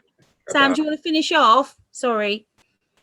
No, it's not a problem. I didn't have a huge amount more to say other than just to agree and just to say that there are very important steps that do need to be taken with the younger generation. I think it's also spreads across consent education as well, and clearly that's come out recently. So completely is my answer. Well, we've got Amy and then Dee Ma, who is a PC and also a hate crime officer. I was just going to say that Philip didn't have an opportunity to come back on that, or should we go straight to... Phil. Oh, yes, Phil. Phil's got to have, yeah. All right, I'll only be brief then, actually. Yeah. Well, it's funny because when I read that question, I kind of read it from another way around, actually, which was, I kind of thought, if kids have come into school and they're and they are committing hate crime and are using racist language or anything, but you know what? I would have thought those kids are the ones that need safeguarding, because racism isn't a natural state actually that people have actually got, it's a taught thing. So if kids are coming in, young kids are actually coming in, and actually with hate crime instance, you think, well, where I'd want to think, well, where has that come from actually? Because it's not taught. One of the goals, for Britain is actually the kids don't grow up and they don't understand this bigotry or bias or anything like that. It's just completely alien. They just don't understand it. That has to be a goal for every parent, that the kids don't, you'd have to sit down to your child and have to explain to them what racism actually is. That, and they go, you're joking, I can't understand that. That's the goal we want to get to. And it's been my goal for my own children to not understand what it actually is. Yeah. So if there are kids coming in, with that hate crime instance and racism, that's how I saw the question to be the concern on the safeguarding on the other side. What's actually going on there, because it's not good for those kids either going on in their life actually if they've actually taught that and they're going to be carrying through that baggage. Then we'll go on to the next question. You don't want to hear me. Should we go Amy and then Dee? Thank you. So, Pursuit of Happiness is leaving. Bye, thank you for coming. So firstly, I'm just giving, thank you, Kate. Sorry, I'm watching the chat at the same time. Firstly, I should state this is my personal opinions, even though I'm chairing the meeting, I'm not about to speak on BVL's behalf. So, personal opinion. I don't think the whole system of the police works, I should preface. I don't think it ever really has, but I have some questions anyway. So, Philip, you did mention this community policing thing quite a lot, and it's something that I've noticed in a lot of meetings that we've had with BVH before, and that I noticed with the older generation generally, is that there seems to be a lot of nostalgia almost for this time where there were police in I wasn't alive, but police in your local community, you knew who they were, you knew their name, they knew you, stuff like that. I see that a lot of people are nostalgic for that. But then I think the time period that occurred in, the police still were not a force for good in the world, They were technically worse than they are now. So in terms of racism and everything like that. So I just think if we bring back that kind of community policing, what's different this time that wasn't there last time, when it still didn't make these seismic changes that we want to happen now? Okay, yeah. Well, it's like this sort of older generation talk about the doctor coming round to see you, knocking on the door, doctor, going. I mean, of course, that has only happened to very few people actually, that the doctor actually came round. So we don't get that anymore. But it's sort of this nostalgia for some sort of past. Now, the whole idea of the when you talked about, Amy, about the policing the community, yeah, if that's actually happening, the police are enforcing law in the community, then something's gone wrong, actually, because it's not actually happening. It's that Peel's principle of the community and the public actually working together. The police aren't coming from the outside to make sure we're doing what we're told. We're inviting the police in to actually look after our community, and that's the model, the values that we actually need to actually get in place for these things to actually to work properly. And as for community policing and the police, everybody knowing their names, one of the problems we have in Hertfordshire, and I think it's probably an old thing, they keep rotating the officers around. I spoke to the farmers last week, and they said they're with us for 2 years, and then they're gone. And then we've got new people who come in that don't understand the area or actually the issues that we've actually got. So that, I think the PCSOs, the community police officers, a lot of people don't like them, but actually when you see really good community police officers who actually do understand and know the kids, or actually what is going on, they're gathering intelligence, the gold standard, that really does work, actually, that they actually understand. And you are going back, I've got a 14-year-old, he gets told off by the police officer, and I'm really pleased to hear it, actually, and that old sort of, we know what's actually going on, keep on the right side, don't do this, not just catching kids and locking them up, but actually looking after them, actually. And actually it's not just policing the kids, but it's actually looking out for them too, actually, and seeing the kids who are vulnerable and are stepping across. So that's the level of community neighborhood policing that we want, that we can phone up the police and that we can tell them that we are concerned about something. At the moment, you phone them up and you say, I'm concerned about something on down the road. They say, has a crime been committed? And you go, no, but I am worried that something's going on. They go, well, the crime's committed, and you ring us up. But it's that intelligence gathering, that sort of logging of community things that are going on, that the police understand what's going on, and then they can go and see that, if they can go and see the parents, actually, the old-fashioned thing, they go and see the parents, we're worried about your son for actually doing this. And I've had phone calls like that from the police, and I was really kind of touched. I thought, this is really good community policing, that they're ringing up and they're telling you, we're concerned about your son is getting caught up in this. That's what I want to see, yeah? Not policing actually bossing us around and enforcing us and stopping us and everything. So it's what policing we want to see, actually, and that's the values that we actually have to put in place at the top, and that's going to guide it. Is Sam gone? Is he still there? No, he's here. All right, sorry, I've got you blocked out on my chat thing. Could we have? I think PCD Mar wanted to contribute something. You still there? Yeah. Hi, good evening, everyone. Yeah, I just wanted to touch base with regards to Michaelia's children and being champions. That is and was in its infancy just before COVID. So it is going to be coming into the senior schools, which I'm really, really pleased about. I do hate crimes in senior talks in senior schools. I also do it to colleges, but I have been looking at doing the last few years of junior school, because I do think that they're getting younger, and as it was said, it's learnt behaviour, and we need to try and explain that this isn't the right behaviour. So it was just a quick, just to say we are aware of the situation, and we are going to try and do something about it.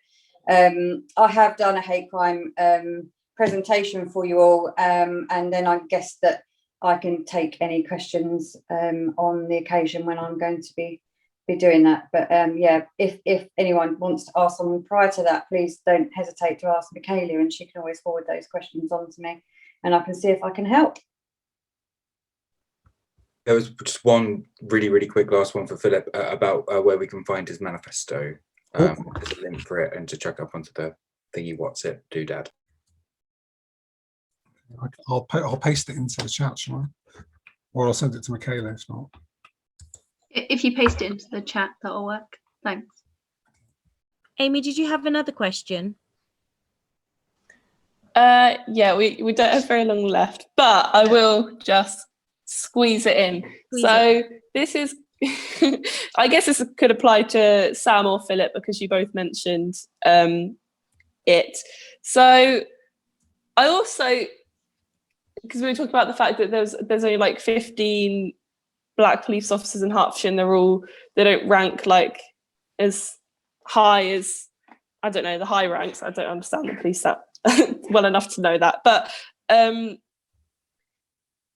I always feel very uncomfortable with the idea of like increasing diversity in police, because it just feels like you're sending Black people who want to be police officers into just like a hellfire, you know, of just racism. Like, why? I feel very uneasy with the idea of encouraging people to do a career that could have very negative impacts for them.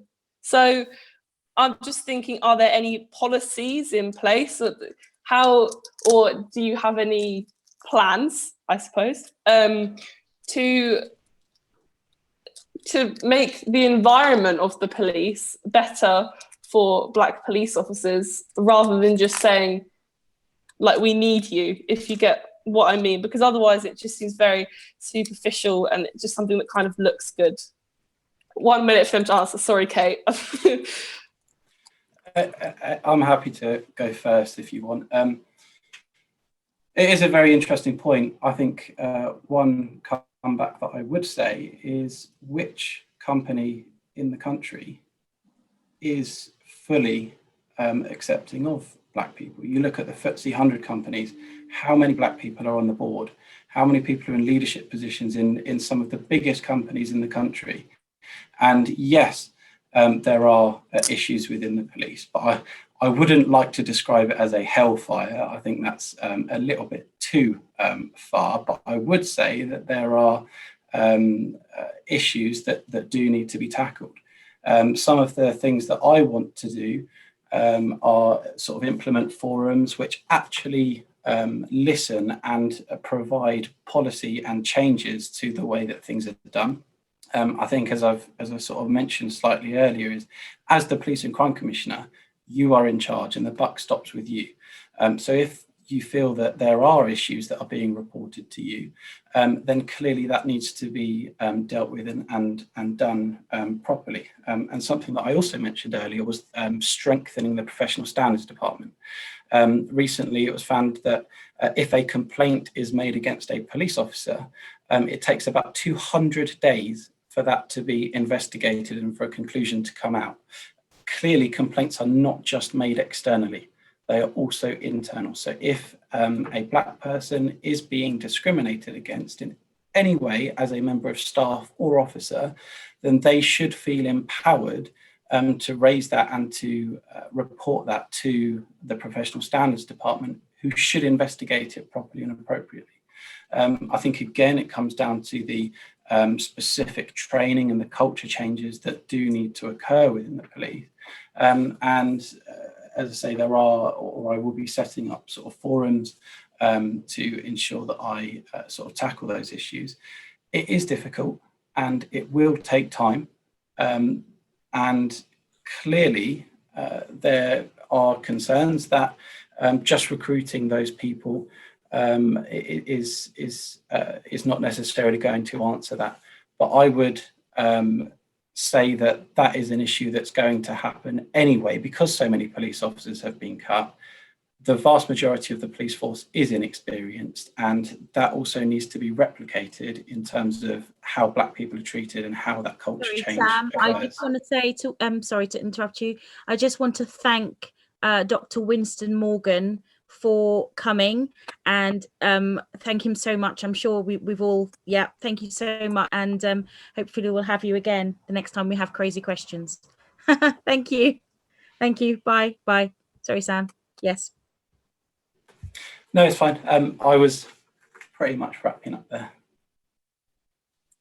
Philip, can you respond in like 3 minutes? Oh yeah, okay. Yeah. How do you actually rebalance the police force to be more reflective of the community that it's got? Just going out and just having a recruitment drive, I think, as like Sam was saying, it isn't necessarily the answer. I think I alluded to before, if actually Black teenagers who aren't choosing a career in the police, you've got to address why that actually is. Why are they looking at the police and thinking it's actually not for us? Some of the ways you can kind of address it really is actually, because you've got cadets in the police, which is the pathway that my son took through to join the police, actually, and actually these more gentle, and you've got specials, and the idea of a special constable is like a volunteer constable to actually join the police and actually work in the community without having to commit to a full long career in the police. Actually, these are ways into actually we're going to have to sort of reach out to our communities. But fundamentally, we're talking about how do we actually get young people in their teens and their 20s actually to want to join the police. And to do that, you've actually got to see the police not as an external body, but as their body. Yeah, actually, that they're going to be protecting and defending their own communities by actually joining the police. And actually, the police is an effective model to do that, and that they're going to be welcome in there to do it. We've got a long way to go in Hertfordshire, but it's actually. Earlier on today, we're talking about it. We're talking about Mums and Me. We're talking about empowering people, yeah, and we want people to join the police to actually, as a sense of empowerment, to actually look after their communities, and that is policing at its best. People step up and actually look after their communities, and they're a strong pillar in that community to actually put it through. And the way we can do it as Police and Crime Commissioner is actually to set the tone and the values in there to actually do that. As the Police and Crime Commissioner, you're not part of the police, you're part of the public. And, you're kind of the tribune of the people actually that holds the police to account when it's actually done properly. If I'm sitting there and actually lined up next to the police and I'm defending the police, I'm not doing the job properly. I've actually got to sit in the middle and actually work through. So, and as Sam talked about, like forums and other groups actually about holding the police to account, that is a really strong way forward actually to do that, and actually to celebrate stuff actually as we do it and reach out in the communities and put it in place. But that people realise that if they're in the police, that they can make their community safe online, at home, and on the streets is what we can do. And until we've actually got our police force reflecting our communities, we're actually not there in that successful thing, because we've not actually achieved what Peel talked about. The public are the police. Thank you very much, Philip. You kept to that 3 minutes that I gave you. You timed it really well. Amy. Thank you. So, yeah, we have run over by 21 minutes, so sorry about that, but thank you to everyone who attended and contributed today, and a special thank you to our speakers and our monitors. Black Voice Electorate is committed to action, so if you've been delegated an action today, which I'm not sure anyone actually has been, but please follow through. The minutes and the recording of this meeting will be sent to you, provided that we have your email, and we look forward to seeing you at the next meeting. Enjoy the rest of your evening and the weekend. Bye. Thanks, everyone. Thanks very much. Bye. Bye. Thank you. Bye. Bye.